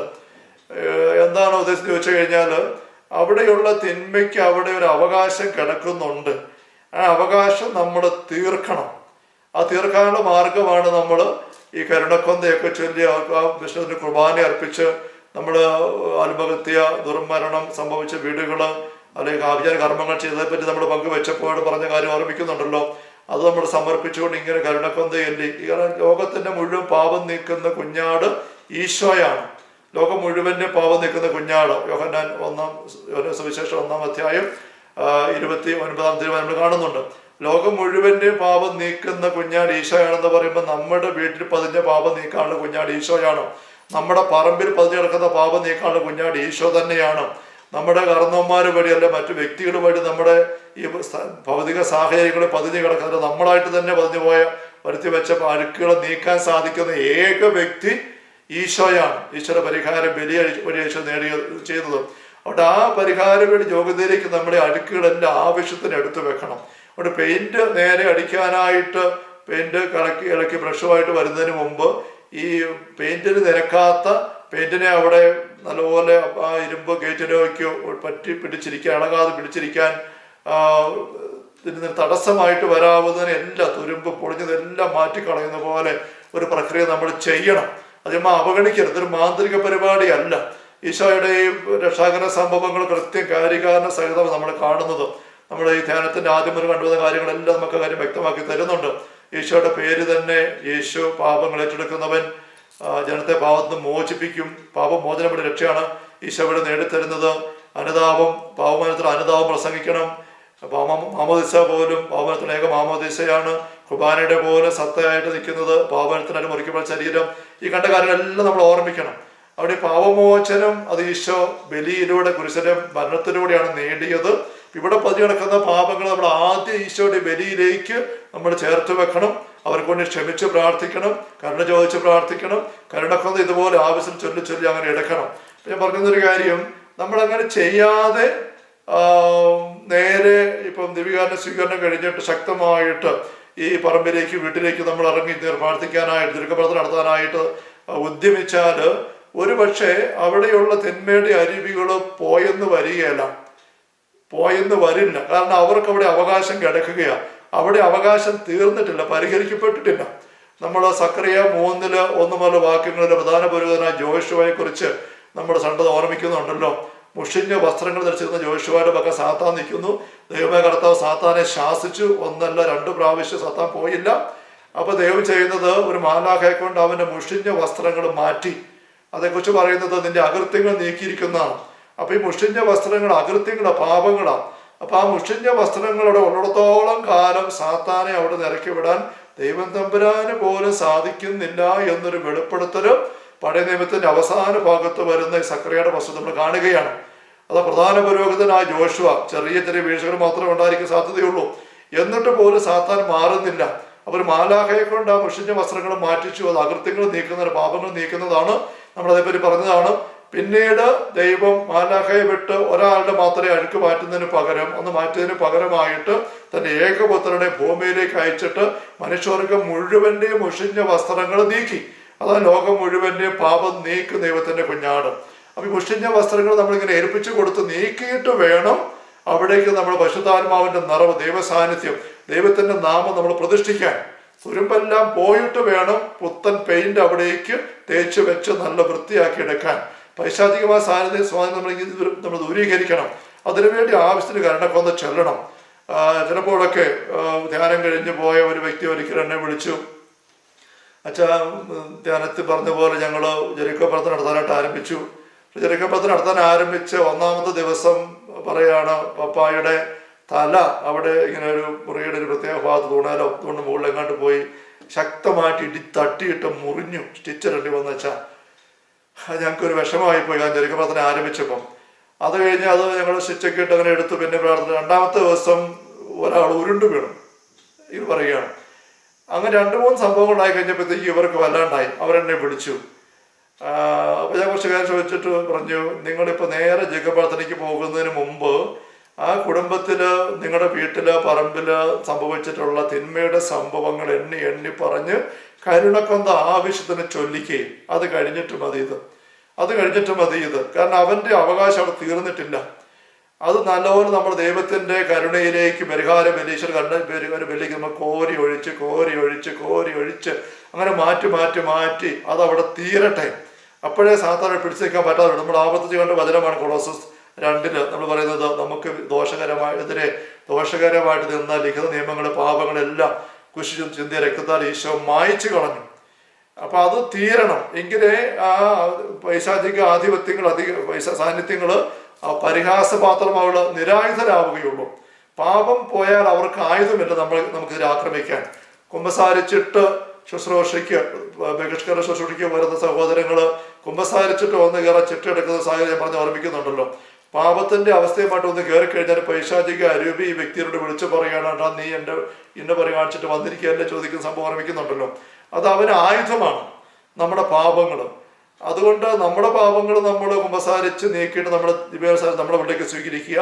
ഈ പറമ്പിലും വീട്ടിലും പറമ്പിലും വന്നിരിക്കുന്ന അഴുക്കുകൾ ഇങ്ങനെ കരുണക്കൊന്തയിലൂടെ ആവശ്യത്തിന് ശേഖരിപ്പിച്ചു കൊടുക്കണം. അതുകൊണ്ട് ആ രീതിയിൽ ബോധ്യങ്ങളുള്ളവർ, വലിയ സംഭവങ്ങളുള്ളവർ ആദ്യത്തെ കുറച്ച് ദിവസം ഇങ്ങനെ ഒരു നിശ്ചിത ദിവസങ്ങൾ കരുണക്കൊന്ത ചൊല്ലി ഒരുങ്ങുക. കുർബാനയെ സംബന്ധിച്ച് കുർബാന സമർപ്പിച്ചു, കുർബാന ചൊല്ലിപ്പിച്ചു, അങ്ങനെ പിന്നെ കരുണക്കൊന്ത സമർപ്പിച്ചു, അങ്ങനെ ഒരുങ്ങി ഈ അഴുക്കുകളെല്ലാം സാമാന്യം ഇളക്കി മാറ്റി അങ്ങനെ ഒന്ന് ആയതിനു ശേഷം വേണം നമ്മൾ ഈ ഒരു ഇതിലേക്ക് വരാൻ. അപ്പൊ നമ്മൾ ഏത് പ്രാർത്ഥന ചൊല്ലിക്കൊണ്ടാണ് കാകളത്തിന് സദ മുഴങ്ങെന്ന് പറയുമ്പോൾ പ്രാർത്ഥന ചൊല്ലുകയാണല്ലോ. ഏത് പ്രാർത്ഥന ചൊല്ലിക്കണ്ട എന്ന് ചിന്തിക്കുമ്പോൾ നമ്മൾ ജപമാലയെ കുറിച്ച് പറഞ്ഞു, കരുണക്കൊന്ത പറഞ്ഞു. പിന്നെ സ്തുതിച്ച് പ്രാർത്ഥന വലിയ കരുത്താണ്. നമ്മൾ കുറച്ചതേ പറ്റി പറഞ്ഞിട്ടുണ്ട്. പ്രത്യേകമായൊരു ദൈവരായത്തിന്റെ ശക്തമായൊരു ആയുധം നമ്മൾ നേരത്തെ സെഷനിൽ പറഞ്ഞതാണ്. നമ്മൾ കുറച്ചുകൂടെ ഒരു പക്ഷേ നമുക്ക് ഇതിലേക്കൊന്ന് വരാം. സ്തുതി പ്രാർത്ഥന കാര്യത്തിനെ കുറിച്ച് നമ്മൾ കാണേണ്ടത് കുറച്ചുകൂടെ നമുക്ക് ആഴപ്പെട്ട് എടുക്കേണ്ടതായിട്ടുണ്ട്. അങ്ങനെയുള്ള പ്രാർത്ഥനകളൊക്കെ ചെയ്ത് നമ്മൾ ഒരുങ്ങിയിട്ട് ഈ ഒരു ചുറ്റുനടക്കിലേക്ക് നമ്മൾ വരുമ്പോൾ ഒരു പക്ഷെ നമുക്ക് ഏറ്റവും കരുത്തോടെ ഉപയോഗിക്കാവുന്ന വിശ്വാസ പ്രമാണമാണ് ഞാൻ പറയുകയുണ്ടായി. എന്തുകൊണ്ടാണ് വിശ്വാസ പ്രമാണത്തിന് ഇത്ര കരുത്ത് എന്ന് ചിന്തിക്കുമ്പോൾ നമ്മൾ 1-2 വിശുദ്ധ ഗ്രന്ഥ പരാമർശനങ്ങൾ നമ്മൾ ശ്രദ്ധിക്കുന്നത് നല്ലതാണ്. ഇത് നമ്മൾ വിശ്വാസ പ്രമാണം എന്ന പ്രാർത്ഥന ആ വിശ്വാസ പ്രഖ്യാപനത്തിലേക്ക് തന്നെ നമ്മുടെ ഉള്ളത്തെ കൂടുതൽ ബോധ്യത്തോടെ ചേർക്കാനായിട്ട് സഹായിക്കുന്ന ഒരു വിചിന്തനം കൂടിയാണ്. മർക്കോസിന്റെ സുവിശേഷം 1-ാമത്തെ അധ്യായത്തില് 25 മുതൽ തിരുവചനങ്ങളില് കഫർനഹൂമിലെ സെനഗോഗിൽ ഈശോ പഠിപ്പിക്കുമ്പോൾ അശുദ്ധാത്മാവുണ്ടായിരുന്നു. അവനിങ്ങനെ അലറി വിളിച്ചു, നീ എന്ത് ഞങ്ങളെ ഇടപെടുന്നു? ഈശോ അവനെ ശാസിച്ചുകൊണ്ട് പറഞ്ഞു, നിശബ്ദനായിരിക്കുക, അവനെ വിട്ട് നീ പുറത്തു വരിക. അശുദ്ധാത്മാവ് അവനെ തള്ളി വീഴ്ത്തിയിട്ട് ഉച്ചസ്ഥലത്തിൽ അലറിക്കൊണ്ട് പുറത്തു വന്നു. എല്ലാവരും അത്ഭുതപ്പെട്ട് പരസ്പരം പറഞ്ഞു, ഇതെന്ത് അധികാരത്തോടെയുള്ള പുതിയ പ്രബോധനമോ? അശുദ്ധാത്മാക്കളോട് പോലും അവൻ ആജ്ഞാപിക്കുന്നവ അനുസരിക്കുകയും ചെയ്യുന്നു. അവന്റെ പ്രശസ്തി ഗലീലയുടെ സമീപപ്രദേശങ്ങളെല്ലാം പെട്ടെന്ന് വ്യാപിച്ചു നമ്മൾ കാണുകയാണ്. ഇത് ഞാൻ അല്പം ഒരു ഇച്ചിരി ആഴപ്പെട്ടൊരു വിചേതനത്തിലേക്കാണ് വരുന്നത്. ഒത്തിരി ദീർഘമായതല്ല അവിടെ ശ്രദ്ധിച്ചെടുക്കുക. ഈ സംഭവം നമുക്കറിയാൻ സംഭവമാണ്. ഇവിടെ നമ്മൾ ശ്രദ്ധിക്കുന്ന ഒരു കാര്യം, ഈശോ ഇങ്ങനെ അശുദ്ധാത്മാവിനെ ബഹിഷ്കരിച്ചപ്പോൾ അത് ആ സ്ഥലത്തുണ്ടായത് എല്ലാവർക്കും വലിയ ആശ്ചര്യമായി. ഇതെന്ത് പുതിയ പ്രബോധനമോ? അധികാരത്തോടെയുള്ള പുതിയൊരു പ്രബോധനം. എന്താണത്? പുതിയൊരു പാഠം കാണിക്കണം. എന്താണത്? അശുദ്ധാത്മാക്കളോട് ആജ്ഞാപിക്കുന്നു, അത് പുറത്തു പോകുന്നു. അങ്ങനെ ഒരു ആശ്ചര്യം അവിടെ അവർ പങ്കുവെക്കുന്നു. എന്ന് മാത്രമല്ല, തുറന്നു പറയുകയാണ്, അത് സംഭവിച്ചു, പുറത്തുപോയി. അവന്റെ പ്രശസ്തി ഗലീലയുടെ സമീപപ്രദേശങ്ങളെല്ലാം പെട്ടെന്ന് വ്യാപിച്ചു. അപ്പൊ ഈശോയുടെ ശുശ്രൂഷ ആരംഭിക്കുമ്പോൾ ഈശോയുടെ ശുശ്രൂഷയ്ക്ക് വളരെ പെട്ടെന്ന് ജനപ്രീതി, ജനശ്രദ്ധ കിട്ടാൻ ഇടവന്ന കാര്യം അശുദ്ധ ആത്മാക്കളുടെ മേൽ ഈശോ ചെലുത്തിയ അധികാരമാണ് എന്ന് ഇതേക്കുറിച്ച് പണ്ഡിതന്മാര് വെച്ചുകൊണ്ട് സൂചിപ്പിക്കാറുണ്ട്. ഈശോയുടെ നാമത്തിന് പിശാചുക്കളിൽ വലിയ അധികാരമുണ്ടായിരുന്നു. അതിന് കാരണം എന്താണെന്ന് വെച്ചാൽ, ഈശോയുടെ ദൗത്യം തന്നെ പിശാചിന്റെ പ്രവർത്തനം നശിപ്പിക്കുക എന്നുള്ളതാണ്. അതിനുവേണ്ടി ഭൂമിയിലേക്ക് വന്നു തന്നെ നമ്മൾ കണ്ടു കഴിഞ്ഞു. വിശുദ്ധ ഗ്രന്ഥം മുഴുവന്റെയും വിഷയം എന്താണെന്ന് ചോദിച്ചാൽ, ഈ പൈശാചികമായ കണിയിൽ നിന്ന് മനുഷ്യവർഗത്തെ രക്ഷിക്കുക. ദൈവത്തിന്റെ രക്ഷാകര സംഭവം, അവിടുത്തെ സ്നേഹത്തിന്റെ വലിയ പ്രവൃത്തിയാണ്, വെളിപ്പെടുത്തലാണ്. രക്ഷാകര സംഭവം മുഴുവന്റെയും ബാക്ക്ഗ്രൗണ്ട് ആയിട്ട് നിൽക്കുന്നത് ഈ പിശാചിന്റെ പ്രവൃത്തിയാണ് എന്നുള്ളത് ഒരു യാഥാർത്ഥ്യമാണ്. നമ്മൾ നേരത്തെ അവരോട് വ്യക്തമായിട്ട് തന്നിട്ടുണ്ട്, വ്യക്തമാക്കിയിട്ടുണ്ട്. ബൈബിളിന്റെ 1-ാമത്തെ പുസ്തകം മുതൽ അവസാനത്തെ പുസ്തകം ശ്രദ്ധിക്കുമ്പോൾ 1-ാമത്തെ വിഷയവും അവസാനത്തെ വിഷയവും സാത്താന്റെ കടന്നുവരവ്, ആദ്യം സാത്താന്റെ പരാജയം, അവരെ എന്തെങ്കിലും തടവിലാക്കുന്നത്. ഇതാണ് ബൈബിളിന്റെ പ്രാരംഭവും, അല്ലെങ്കിൽ പ്രാരംഭവും ഉപസംഹാരവും എന്ന് നമ്മൾ കണ്ടു കഴിഞ്ഞ കാര്യമാണ്. ഈശോയുടെ ദൗത്യം മുഴുവൻ ഈ ഒരു വിഷയത്തെ കേന്ദ്രീകരിച്ചാണ് നിൽക്കുന്നത്. ശരിയാണ്, ഈശോയുടെ ദൗത്യത്തിൽ സ്നേഹമുണ്ട്, കാരുണ്യമുണ്ട്, ദൈവരാജ്യത്തെ കുറിച്ചുള്ള പിതാവിനെ കുറിച്ച് വെളിപ്പെടുത്തലുണ്ട്. ഇതെല്ലാം ആവശ്യമായിട്ട് വന്നിരിക്കുന്നത് ഈ ഒരു ഫ്രെയിമിലാണ് എന്ന കാര്യം ആർക്കും നിഷേധിക്കാനായിട്ട് പറ്റത്തില്ല. ഈ പൈശാചികമായ ഒരു തലം വിശുദ്ധ ഗ്രന്ഥത്തിൽ നിന്ന് നമ്മുടെ ക്രൈസ്തവ വിശ്വാസത്തിന്റെ പ്രബോധനങ്ങളിൽ നിന്ന് എടുത്ത് മാറ്റിക്കഴിഞ്ഞാൽ ഇതെല്ലാം എന്തിനു വേണ്ടിയാണെന്ന് പോലും മനസ്സിലാക്കാൻ പറ്റുകയില്ല. ഈശോയുടെ കുരിശുബന്ധത്തിന് പോലും അർത്ഥം നമുക്ക് ഇല്ലെന്നായി പോകും.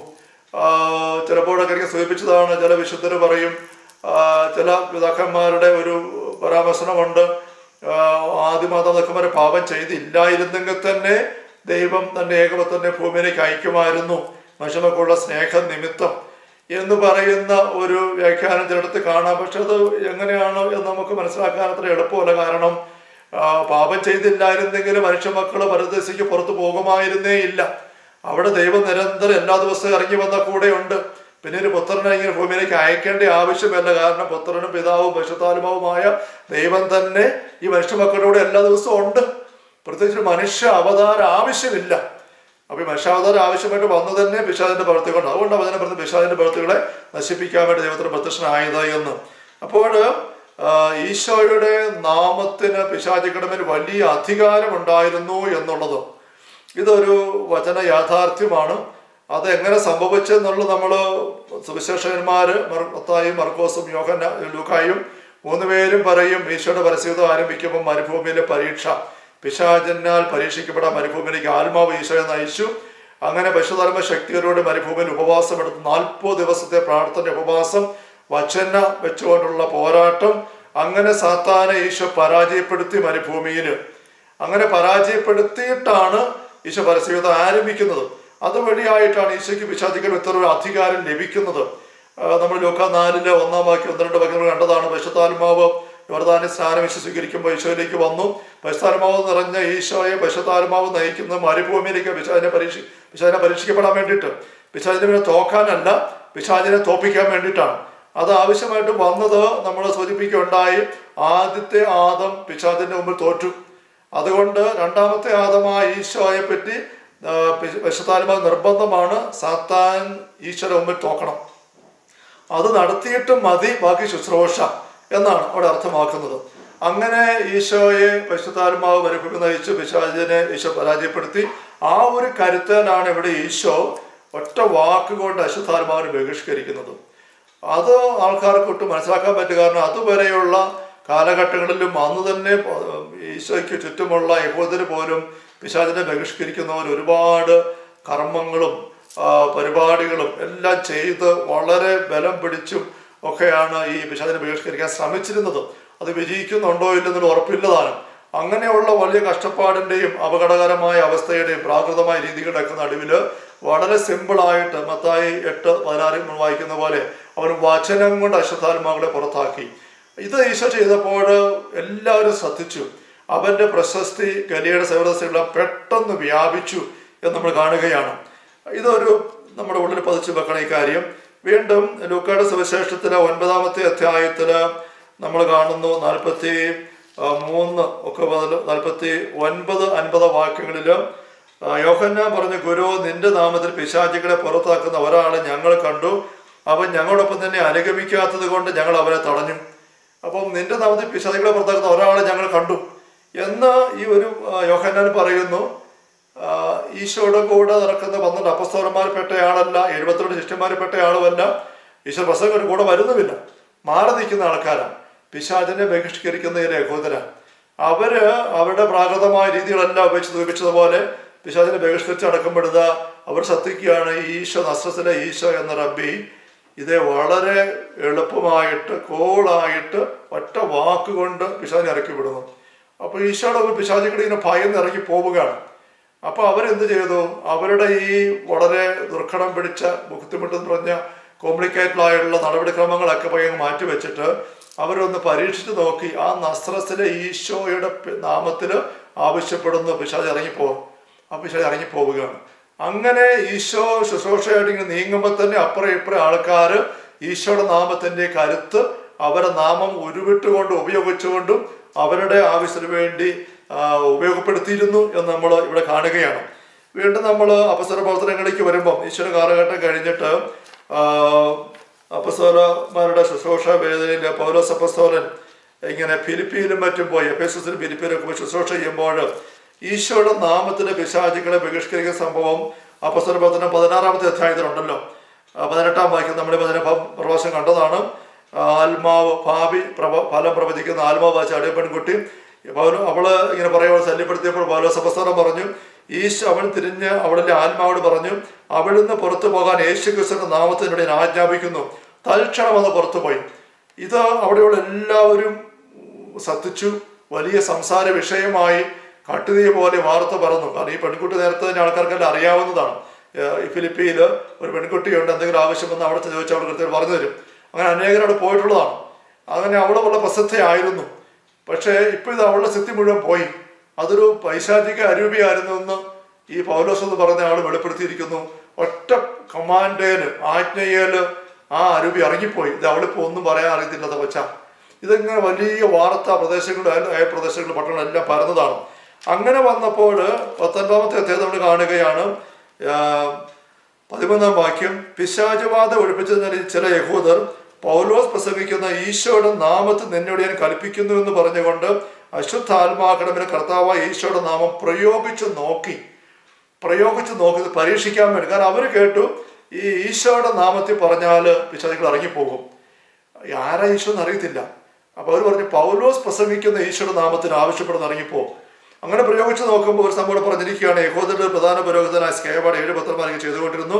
അശുദ്ധാത്മാവ് അവിടെ പ്രകാരം മറുപടി പറഞ്ഞു, ഈശോയെ എനിക്കറിയാം, പൗലോസിനെ അറിയാം, നിങ്ങൾ ആരാണ്? അശുദ്ധാത്മാവ് ആവശ്യപ്പെടുന്ന ആ മനുഷ്യൻ അവിടെ ചാടി വീണ് അവരെ ആക്രമിച്ച് കീഴ്പ്പെടുത്തി.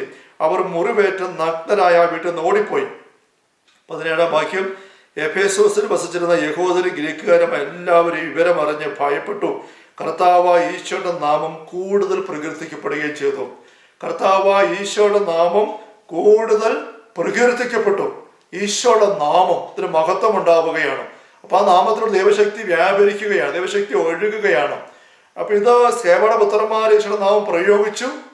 ഉദ്ദേശിച്ചവർ വിജയിച്ചില്ല. പക്ഷേ പിശാച് നല്ലപോലെ അത് കൊണ്ടു, നല്ലപോലെ ഒരു കുത്തുവെച്ച് കൊടുത്തു. നമ്മൾ പറയും പാമ്പിനിട്ട് തല്ലിയാൽ അതിനെ തീർന്നിരിക്കണം, തല്ലി കൊന്നിരിക്കണം.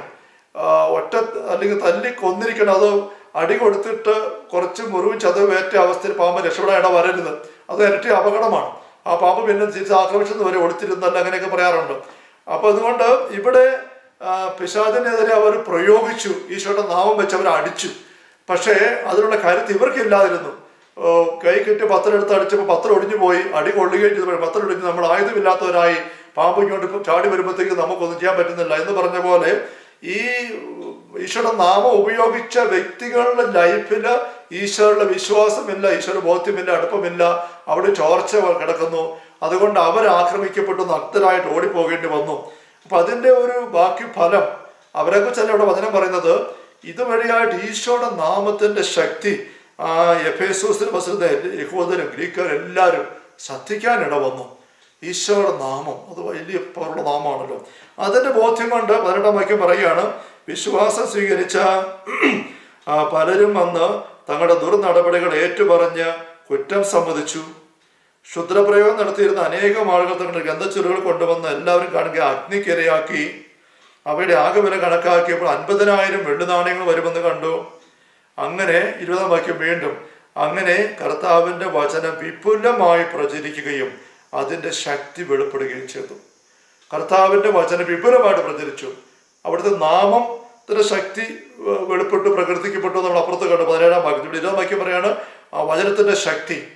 അപ്പം ഇത് വെച്ചുകൊണ്ട് ഈ ഏതാനും വചന രംഗങ്ങള് വെച്ചുകൊണ്ട് പണ്ഡിതന്മാര് വ്യാഖ്യാനിക്കുമ്പോൾ പറയും, ആദ്യ നൂറ്റാണ്ടുകളിൽ ഈശോയുടെ വ്യക്തിത്വം, ഈശോ എന്ന വ്യക്തി യഹൂദർക്ക് പുറമെയുള്ള വിജാതിയരുടെ ഇടയിൽ വളരെ പെട്ടെന്ന് സ്വീകാര്യനായി ബഹുമാനിതനായി മാറിയത് ഈ ഈശോയുടെ പേര് പറയും പിശാചുക്കൾ കീഴ്പ്പെടുന്നു എന്നുള്ള യാഥാർത്ഥ്യത്തിലൂടെയാണ്. മറ്റു വാക്കുകൾ പറഞ്ഞാൽ ഒരു എക്സോർസിസ്റ്റ്, പിശാചിനെ ബഹിഷ്കരിക്കുന്ന വ്യക്തി എന്ന പേരിലാണ് ഈശോ എന്ന പേര് ഈ വിജാതീയ ജനതകൾ ആദ്യ നാളുകളിൽ അറിഞ്ഞത്. ഞാൻ നേരത്തെ സൂചിപ്പിച്ച കാര്യം ഓർമ്മിക്കുന്നുണ്ടല്ലോ. ഈശോയുടെ നാളുകളിലെ ആ നൂറ്റാണ്ടുകളിലെ ലിഖിതങ്ങൾ, രേഖപ്പെടുത്തപ്പെട്ട പുസ്തകങ്ങളെല്ലാം പരിശോധിച്ചിട്ട് പണ്ഡിതന്മാർ പറയുന്നുണ്ട്, ആ നാളുകളിൽ ഈശോയുടെ അത്രയും ബഹിഷ്കരണ സംഭവങ്ങൾ, പിശാചുബാധ ഒഴിപ്പിക്കൽ സംഭവങ്ങൾ രേഖപ്പെടുത്തപ്പെട്ട വേറൊരു ജീവിതവും ഇല്ല, വേറൊരു വ്യക്തിയുമില്ല ഈശോയെ പോലെ. അതും ഈശോയെ കുറിച്ചുള്ള സുവിശേഷങ്ങളിൽ മാർക്കോസിന്റെ സുവിശേഷത്തിലാണ്. ഇതുപോലെ ഈ ഒരു പിശാചുബാധയുടെ സംഭവം ഒരു വ്യക്തിയിലേക്ക് ചേർത്ത് വെക്കുന്ന ഒരു വിവരണം ചരിത്രത്തിൽ കാണാനില്ല എന്ന് തന്നെ ചരിത്രകാരന്മാർ എടുത്തു പറയുന്നുണ്ട്. ഈ ഒരു കാര്യമല്ല ഇങ്ങനെ ഞാൻ പറഞ്ഞു വരുന്നത്, ഈ ഒരു ശുശ്രൂഷയുടെ പ്രാധാന്യം, ഈ ഒരു മേഖലയുടെ ഗൗരവം നമ്മൾ അറിയണം ഒരു വശത്ത്. മറുവശത്ത് ഞാനിവിടെ പറഞ്ഞല്ലോ, ഈ ഇവിടെ സ്കേബാഡ് പുത്രന്മാരും അല്ലെങ്കിൽ ഈ എഫെസസിലൊക്കെ ഉള്ളവര് അവർക്ക് ഈശോയെ അറിയത്തില്ല. അവർ പറഞ്ഞു, പൗലോസ് പ്രസംഗിക്കുന്ന ഈശോയുടെ നാമത്തിൽ ഞങ്ങൾ ആവശ്യപ്പെടുന്നു, ഇറങ്ങിപ്പോ എന്ന് പറഞ്ഞുകൊണ്ട് പിശാചുക്കളുടെ മേൽ നാമം പ്രയോഗിച്ച് നോക്കുകയാണ്. യഥാർത്ഥത്തിൽ ഈ പൗലോസ് പ്രസംഗിക്കുന്ന ഈശോ ആരാണ് എന്ന് പിന്നീട് ഈ ആൾക്കാർ അന്വേഷിക്കാൻ തുടങ്ങി. ആരാണ് ഈ പൗലോസ് പ്രസംഗിക്കുന്ന ഈശോ? അങ്ങേരുടെ നാട് എവിടെയാണ്? ജീവിതം എന്താണ്? എങ്ങനെ എത്ര കരുത്ത് അങ്ങനെ കിട്ടിയിരിക്കുന്നത്? ഇങ്ങനെയുള്ള ഒരു ചിന്തയൊക്കെ ആൾക്കാർക്കിടയിൽ വന്നു. അത് വെച്ചുകൊണ്ട് ഈ വിജാതീയരെ ആൾക്കാർ അന്വേഷിക്കാൻ തുടങ്ങി, പഠിക്കാനായിട്ട് തുടങ്ങി. അങ്ങനെ വന്നപ്പോൾ അവർക്ക് മനസ്സിലാക്കാൻ സാധിച്ചു ഈശോ ദൈവത്തെക്കുറിച്ച് കൂടുതൽ കാര്യങ്ങളും. സഭാപിതാക്കന്മാരുടെ പുസ്തകങ്ങൾ പരിശോധിക്കുമ്പോൾ നമുക്ക് ഇതിൻ്റെ തെളിവുകൾ നമുക്ക് കാണാനായിട്ട് സാധിക്കുന്നുണ്ട്. അപ്പം ഈ ആൾക്കാർ ഇങ്ങനെ അന്വേഷിച്ചപ്പോൾ അവർക്ക് ആൾക്കാർ ഉത്തരം കൊടുത്തു, ക്രൈസ്തവ വിശ്വാസം ഉത്തരം കൊടുത്തു. പന്തിയോസ് പിലാത്തോസിന്റെ കാലത്ത് പിലാത്തോസ് ഇങ്ങനെ കുരിശ് തറച്ച് വധിച്ച ആളാണ് ഈശോ. അയ്യോ പാവം, ആൾക്കാർ കേട്ടപ്പോൾ ചോദിച്ചപ്പോൾ അയ്യോ പാവം കഷ്ടമായിപ്പോൾ എന്തിനാ അങ്ങനെ കൊന്നത്? അപ്പോൾ കാര്യങ്ങൾ പറഞ്ഞു. പക്ഷേ വധിച്ച് അങ്ങനെ അടക്കപ്പെട്ടുവെങ്കിലും അവിടുന്ന് 3-ാം ദിവസം ഉയർത്തെഴുന്നേറ്റു. ദൈവത്തിന്റെ വലതുഭാഗത്ത് അവിടുന്ന് ഉപേക്ഷനാണ്, അവിടുന്ന് ഇപ്പോൾ ജീവിച്ചിരിക്കുന്നു. അപ്പോൾ ഇത് കേട്ട ആൾക്കാർ ഇങ്ങനെ ഇത് മനസ്സിൽ കുറിച്ച് വെച്ച് കള്ളാസെ കുറിച്ചെടുക്കാൻ തുടങ്ങി. അപ്പോൾ അവർ പിന്നെ ഈ പിശാചബാധ ഒഴിവാക്കിയ ആൾക്കാർ പിശാചബാധയുള്ളവരെ കൈകാര്യം ചെയ്യുന്നപ്പം അവര് പൗലോസ് പ്രസംഗിക്കുന്ന ഈശോ എന്നുള്ളൊരു കൂട്ടത്തില് ആ പന്തിയോസ് പീലാത്തോസ് കുരിശ് തറച്ച് കൊന്നിട്ടും മരിച്ച് ഉയർത്ത് ദൈവത്തിന്റെ വലതുഭാഗത്തിരിക്കുന്ന ആ ഈശോ, പൗലോസ് പ്രസംഗിക്കുന്ന ഈശോ, ആ യേശുവിന്റെ നാമത്തിൽ ആവശ്യപ്പെടുന്നു. ഇങ്ങനെ കൂട്ടിച്ചേർത്ത് പറഞ്ഞപ്പോൾ 3 ഇരട്ടി പവർ അല്ലെങ്കിൽ ഇരട്ടി ശക്തി അവിടെ പ്രകടമാകാൻ തുടങ്ങി. അത് അവര് ഒരു ഫോർമുല പോലെ ഇങ്ങനെ പഠിച്ചു. പിന്നീട് കൂടുതൽ അന്വേഷിച്ചു ആരാണ് ഈ ഈശോയുടെ അപ്പൻ അമ്മ എന്ന സംഭവം. അപ്പോൾ പറഞ്ഞ പരിശുദ്ധാത്മാവിനാൽ കന്യകാമറിയത്തിൽ നിന്ന് പിറന്ന വ്യക്തിയാണ്. അപ്പൊ അത് കൂട്ടിച്ചേർത്തു.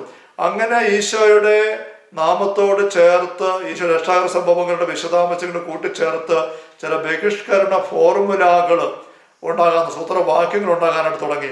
ഇതേക്കുറിച്ച് ജസ്റ്റിൻ ദി മാർട്ടിൻ എന്ന് പറയുന്ന സഭാപിതാവ് ഡയലോഗ് വിത്ത് ട്രിഫോ എന്ന് പറയുന്ന ഒരു പുസ്തകത്തിൽ ഇങ്ങനെ എഴുതിയിരിക്കുകയാണ്: any demon who is commanded in the name of the son of God, ദൈവപുത്രന്റെ നാമത്തിൽ ആജ്ഞാപിക്കപ്പെടുന്ന ഏതൊരു പിശാചും എന്ന് പറയുമ്പോൾ ദൈവപുത്രനെ കുറിച്ച് അവിടെ വിശദീകരണമായിട്ട് ഇങ്ങനെ കൂടി ചേർത്തിരിക്കുകയാണ്. ദൈവപുത്രൻ son of God who was generated before any creature, സർവ്വസൃഷ്ടികൾക്ക് മുമ്പ് രൂപീകരിക്കപ്പെട്ട പിതാവിൽ നിന്ന് ജനിച്ച വ്യക്തി. ബോൺ ഓഫ് ദി വെർജിൻ, കന്യകയിൽ നിന്ന് ജനിച്ചയാള്. ബിക്കെയിം മേൻ, മനുഷ്യനായി അവതരിച്ചു. സഫേർഡ്, പീഡ സഹിച്ചു. Was crucified by your people under Pontius Pilate, പന്ത്യസ് പിലാത്തോസ് കാലത്ത് നിങ്ങളുടെ ആൾക്കാരെ കുരിശിൽ തറയ്ക്കപ്പെട്ടു. ഡൈഡ്, മരിച്ചു. And resurrected from the dead, മരിച്ചവരെന്ന് ഉയർത്തു. And ascended into heaven, സ്വർഗത്തിലേക്ക് എഴുന്നള്ളി. ഇത്രയും കാര്യങ്ങൾ ആ സൺ ഓഫ് ഗോഡ് എന്നുള്ള ഒറ്റ വാക്കിൻ ദൈവപുത്രൻ എന്നുള്ളതിന്റെ വിശദീകരണമായിട്ട് കൂടി ചേർത്തിരിക്കുകയാണ്. അങ്ങനെയുള്ള ഈ സൺ ഓഫ് ഗോഡ് ദൈവപുത്രന്റെ നാമത്തിൽ ആവശ്യപ്പെടുമ്പോൾ any demon I say who is commanded in this name will be overcome and defeated. ഈ നാമത്തിൽ ആവശ്യപ്പെടുമ്പോൾ ഏത് പിശാച് അരുവിയും ഇറങ്ങിപ്പോകും, തോൽപ്പിക്കപ്പെടും എന്ന് പറഞ്ഞിരിക്കുകയാണ്. ഓൺ ദി അതർ ഹാൻഡ്, അദ്ദേഹം പിന്നെ തുടർന്നൊരു രംഗം കൂടെയുണ്ട്. On the other hand, just try to admonish them in the name of all kings, righteous men, prophets or patriarchs who lived among you, and see if a single demon will run away in defeat. ഈശോയുടെ നാമത്തിൽ ഇത്ര power ഉണ്ടെന്ന് പറയുമ്പോൾ മറുവശത്ത് നിങ്ങളുടെ കുടുംബങ്ങളിലുള്ള വലിയ ഗോത്രപിതാക്കന്മാരും കാരണവന്മാരും നിങ്ങളുടെ പ്രവാചകന്മാർ, നിങ്ങളുടെ രാജാക്കന്മാർ, എത്ര വലിയ ആളായിക്കായിക്കോട്ടെ, നിങ്ങളുടെ സമൂഹത്തിലുള്ളവരും വിജാതി രഘുദരെ പറ്റി റോമാക്കാരെ കുറിച്ച് ഈ ജസ്റ്റ് പറയുകയാണ്. അവിടെ മുഴുവൻ പേര് വിളിച്ച് പറഞ്ഞിട്ട് ഒരു സാത്താൻ ഇറങ്ങിപ്പോ പറഞ്ഞു നോക്കിക്കേ, ഒറ്റ സാത്താൻ ഇറങ്ങിപ്പോകാൻ നോക്കിയോ, ഒരു പിശാചിലും ഇറങ്ങിപ്പോകില്ല. ഇങ്ങനെ പറഞ്ഞുകൊണ്ട് ജസ്റ്റിൻ ദി മാർട്ടിൻ വെല്ലുവിളിക്കുന്നവരെ കാണാനായിട്ട് പറ്റും. ഇവിടെ നമ്മൾ ശ്രദ്ധിക്കുന്ന കാര്യം, ഈ ബഹിഷ്കരണ ശുശ്രൂഷയായിട്ട് ബന്ധപ്പെട്ട് ഇങ്ങനെ ഈശോയുടെ നാമത്തോട് ചേർത്ത് ഇങ്ങനെയുള്ള വിശദാംശങ്ങൾ ദൈവശാസ്ത്രപരമായിട്ടും ഈശോയുടെ ജീവശാസ്ത്രപരമായിട്ടും സാഹചര്യങ്ങളോടെല്ലാം എല്ലാം കൂട്ടിച്ചേർത്തൊരു ഫോർമുല ഉണ്ടാകാൻ തുടങ്ങി. യഥാർത്ഥത്തിൽ ആ ഒരു ഫോർമുല പിന്നീട് വളർന്നു വന്നതാണ് വിശ്വാസ പ്രമാണം. അപ്പോൾ വിശ്വാസ പ്രമാണത്തിൻ്റെ പ്രാരംഭ രംഗങ്ങളാണ് ഈ പറഞ്ഞ ഫോർമുലയായി കാണുന്നത്. ഇത്രയും ഒരു വിചിന്തനം ഇച്ചിരി സമയമെടുത്ത് ഞാനിങ്ങനെ എടുക്കാൻ കാരണം, ഈ വിശ്വാസ പ്രമാണം എന്ന് പറയുന്നത് നേരിട്ട് ഈ ബഹിഷ്കരണ ശുശ്രൂഷ ബന്ധപ്പെട്ടതാണ്. പിശാചിൻ്റെ ശക്തിക്കെതിരെ പോരാട്ടത്തിൻ്റെ ശക്തമായ ആയുധമായിട്ട് വന്നിരിക്കുന്നതാണ്. അതുകൊണ്ട് തന്നെയാണ് ഞാൻ സൂചിപ്പിച്ചത്, വിശ്വാസ പ്രമാണം ചൊല്ലിക്കൊണ്ട് നമ്മൾ ജെറിക്കോ പ്രാർത്ഥനയ്ക്ക് പോകുന്നത് വലിയ കരുത്താണ് എന്ന് നമുക്ക് കുറച്ചുകൂടെ കാര്യങ്ങൾ ഒന്ന് ചിന്തിക്കേണ്ടതായിട്ടുണ്ട്. നമുക്ക് അടുത്ത സെഷനിൽ അതിലേക്ക് വരാം. ഇപ്പോൾ നമുക്ക് ഒരു നിമിഷം നമ്മുടെ ഉള്ളങ്ങളെ ദീപികാനുസരണത്തിൽ പ്രാർത്ഥനാപൂർവ്വം ചേർക്കാം. മിശിഹാ കർത്താവേ, മാനവരക്ഷകനേ, നരനു വിമോചനമേകിടുവാൻ നരനായി വന്നു പിറന്നവനേ, മിശിഹാ കർത്താവേ, മാലാഖമാരുത്തു ഞങ്ങൾ പാടിപ്പുകഴ്ത്തുന്നു നിന്നെ, മാലാഖമാരുത്തു ഞങ്ങൾ പാടിപ്പുകഴ്ത്തുന്നു നിന്നെ, പരിശുദ്ധൻ പരിശുദ്ധൻ കർത്താവേ നീ പരിശുദ്ധൻ, പരിശുദ്ധൻ പരിശുദ്ധൻ കർത്താവേ നീ പരിശുദ്ധൻ, മിശിഹാ കർത്താവേ. പരിശുദ്ധ പരമ ദിവ്യകാരുണ്യത്തിന് എന്നേരവും ആരാധനയും സ്തുതിയും പുകഴ്ചയും ഉണ്ടായിരിക്കട്ടെ. പരിശുദ്ധ പരമ ദിവ്യകാരുണ്യത്തിന് എന്നേരവും ആരാധനയും സ്തുതിയും പുകഴ്ചയും ഉണ്ടായിരിക്കട്ടെ. പരിശുദ്ധ പരമാ ദിവ്യകാരുണ്യ ഈശോയ്ക്ക് എന്നേരവും ആരാധനയും സ്തുതിയും പുകഴ്ചയും ഉണ്ടായിരിക്കട്ടെ. തിരുവോസ്ത രൂപനായി ഞങ്ങളുടെ മധ്യേ സന്നിഹിതനായിരിക്കുന്ന ഈശോയെ ഞങ്ങൾ അങ്ങേ കുമ്പിട്ട് ആരാധിക്കുന്നു, സ്തുതിക്കുന്നു, മഹത്വപ്പെടുത്തുന്നു. ഈശോയെ അങ്ങയുടെ ദിവികാരൻ്റെ സാന്നിധ്യം ഞങ്ങളുടെ ഭവനങ്ങളിലേക്ക് ഞങ്ങൾ സന്തോഷത്തോടെ സ്വീകരിക്കുന്നു. ജെറിക്കോ പ്രാർത്ഥനയിലൂടെ ഞങ്ങളുടെ കുടുംബങ്ങളെയും ഭവനങ്ങളെയും ഭൗതികമായ സാഹചര്യങ്ങളെയും എങ്ങനെ പൈശാചികമായ അവകാശങ്ങളിൽ നിന്നും സ്വാധീനങ്ങളും സാന്നിധ്യം വിടുവിച്ചെടുക്കാമെന്ന് അങ്ങ് ഞങ്ങൾക്ക് വ്യക്തമാക്കി തരികയാണല്ലോ. കർത്താവായ ഈശോയെ, ജോഷുവയ്ക്ക് അങ്ങ് പിതാവായ ദൈവം വെളിപ്പെടുത്തി കൊടുത്തു. ആ നാളുകളിൽ കർത്താവിൻ്റെ വാഗ്ദാന ഘടകം എടുത്തുകൊണ്ട് കാഹളത്തിന് സദാ മുഴക്കിക്കൊണ്ട് ചുറ്റും നടക്കുക. ദൈവത്തിൻ്റെ നാമത്തിൻ്റെ ശക്തി അവിടെ പ്രകടമാകും. അതൊരു ആത്മീയ ആയുധ മാർഗമായി, പോരാട്ട മാർഗമായിട്ട്, ആയുധമായിട്ട് കണ്ടുകൊണ്ട് ഇന്ന് അനേകരെ ജെറിക്കോ പ്രാർത്ഥന നടത്തി പൈശാചികമായ ജെറിക്കോ കൊണ്ട് തകർക്കുവാനായിട്ട് ഇടവരുന്നു. കർത്താവായ ഈശോയെ, ഈ ഒരു ആത്മീയ പോരാട്ടത്തിൻ്റെ മനോഹരമായ മാർഗം പുതിയ മാർഗമൊന്നുമല്ലല്ലോ. അങ്ങയുടെ സാന്നിധ്യം ഇറക്കിക്കൊണ്ട് വരിക, അങ്ങയുടെ നാമത്തിൻ്റെ ശക്തി പ്രകടമാക്കുക, അതാണതൊരു അർത്ഥമാക്കുന്നത്. അങ്ങയുടെ ദിവ്യകാരുണ്യ സാന്നിധ്യം ഞങ്ങളുടെ ജീവിതങ്ങളിലേക്ക് എടുത്തുകൊണ്ട് തിരുവോസ്തരൂപനായി അങ്ങയെ സ്വീകരിച്ചുകൊണ്ട് ഞങ്ങളുടെ ശരീരങ്ങൾ ഓരോന്നും ഓരോ വാഗ്ദാന പേടകമായ അരുളിക്കായി മാറ്റിക്കൊണ്ട് ആ തിരുസാന്നിധ്യം ആഘോഷമുറ ഏറ്റുപറഞ്ഞുകൊണ്ട് ഞങ്ങൾ ഇറങ്ങിത്തിരിക്കുമ്പോൾ അങ്ങയുടെ തിരുസാന്നിധ്യത്തിൻ്റെ ശക്തി ഞങ്ങളുടെ ഭൗതിക മേഖലയ്ക്ക് എല്ലാം ഇറങ്ങി വന്ന് അവിടെ അത്ഭുതകരമായ ഇടപെടലുണ്ടാകും എന്നുള്ളതാണല്ലോ അടിസ്ഥാനപരമായ കാര്യം. കർത്താവായ ഈശോയെ, ഈ ആത്മീയ വ്യക്തത തരുന്നതിന് നന്ദി പറയുന്നു. ഞങ്ങൾ ഓരോരുത്തരുടെയും ഭവനങ്ങളെയും ഭൗതിക സാഹചര്യങ്ങളെയും അങ്ങനെ ശക്തിയിലേക്ക് ഞങ്ങൾ തുറന്നു ഉയർത്തുന്നു. ഈശോയെ കടന്നു വരണമേ. ഈശോ ഞങ്ങളുടെ ജീവിതങ്ങളിൽ ഇടപെടണമേ. പരിശുദ്ധ അമ്മയെ അമ്മയുടെ വിമല ഹൃദയത്തിലേക്ക് ഞങ്ങൾ ഓരോരുത്തരെയും ഞങ്ങളുടെ ഭവനങ്ങളെല്ലാം ഞങ്ങൾ പ്രതിഷ്ഠിക്കുന്നു. കർത്താവായ ദൈവമേ, കത്തോലിക്ക സഭയിലെ എളിയ ദാസനെ കനിഞ്ഞു നൽകിയ ശുശ്രൂഷ പൗരോഗത്തിന്റെ അഭിഷേക അധികാരം അനുസരിച്ചും പല രൂപതയുടെ വാഗോൺ മണ്ഡലം ധ്യാന കേന്ദ്രത്തിലെ നിയമനാധികാരം അനുസരിച്ചും അങ്ങയുടെ ദിവികാരന്റെ സാന്നിധ്യം കാര്യങ്ങൾ സംഭവിച്ചുകൊണ്ട് അങ്ങയുടെ മക്കളുടെ മേൽ ഈശോയുടെ ആശീർവാദദാസം നൽകുന്നു. അങ്ങയുടെ കൃപ സമൃദ്ധമായിട്ട് മക്കളിലേക്ക് ഒഴുകി ഇറങ്ങട്ടെ. കർത്താവ് ഈശോ മിശിഹായുടെ സമൃദ്ധമായ കൃപയും അനുഗ്രഹങ്ങളും പിതാവായ ദൈവത്തിന്റെ അവർണ്ണനീയമായ സ്നേഹവും പരിശുദ്ധാത്മാവായ ദൈവത്തിന്റെ നിരന്തരമായ സാന്നിധ്യവും സഹവാസവും ശഖമുള്ള സഹോദരങ്ങളെ നാം ഓരോരുത്തരുടെയും വ്യക്തി ജീവിതങ്ങളോട് കൂടെ, പ്രിയപ്പെട്ടവരോട് കൂടെ, നിയോഗമേഖലകളോട് കൂടെ, ഭവനങ്ങളും വസ്തുവകളോടും കൂടെ, ലോകം മുഴുവനോടും കൂടെ വളരെ പ്രത്യേകമായി ശുശ്രൂഷയ്ക്ക് വേണ്ടി മനസ്സ് സമർപ്പിച്ചു ത്യാഗങ്ങൾ കാഴ്ചവെച്ചും കൊണ്ട് സഹകരിക്കുന്ന ഓരോരുത്തരോടും കൂടെ പരിശുദ്ധ അമ്മയുടെ പ്രത്യേകമായ മാധ്യസ്ഥം വഴി വിശുദ്ധ അന്തോനിസ ശക്തമായ ഇടപെടൽ വഴി സമൃദ്ധമായിട്ടുണ്ടാകട്ടെ, ഇപ്പോഴും എപ്പോഴും എന്നേക്കും. ആമേൻ. പരിശുദ്ധ പരമാ ദിവ്യ കാരുണ്യത്തിന് എന്നേരവും ആരാധനയും സ്തുതിയും പുകഴ്ചയും ഉണ്ടായിരിക്കട്ടെ. പരിശുദ്ധ പരമാ ദിവ്യ കാരുണ്യത്തിന് എന്നേരവും ആരാധനയും സ്തുതിയും പുകഴ്ചയും ഉണ്ടായിരിക്കട്ടെ. പരിശുദ്ധ പരമ ദിവ്യകാരുണ്യ ഈശോയ്ക്ക് എന്നേരവും ആരാധനയും സ്തുതിയും പുകഴ്ചയും ഉണ്ടായിരിക്കട്ടെ.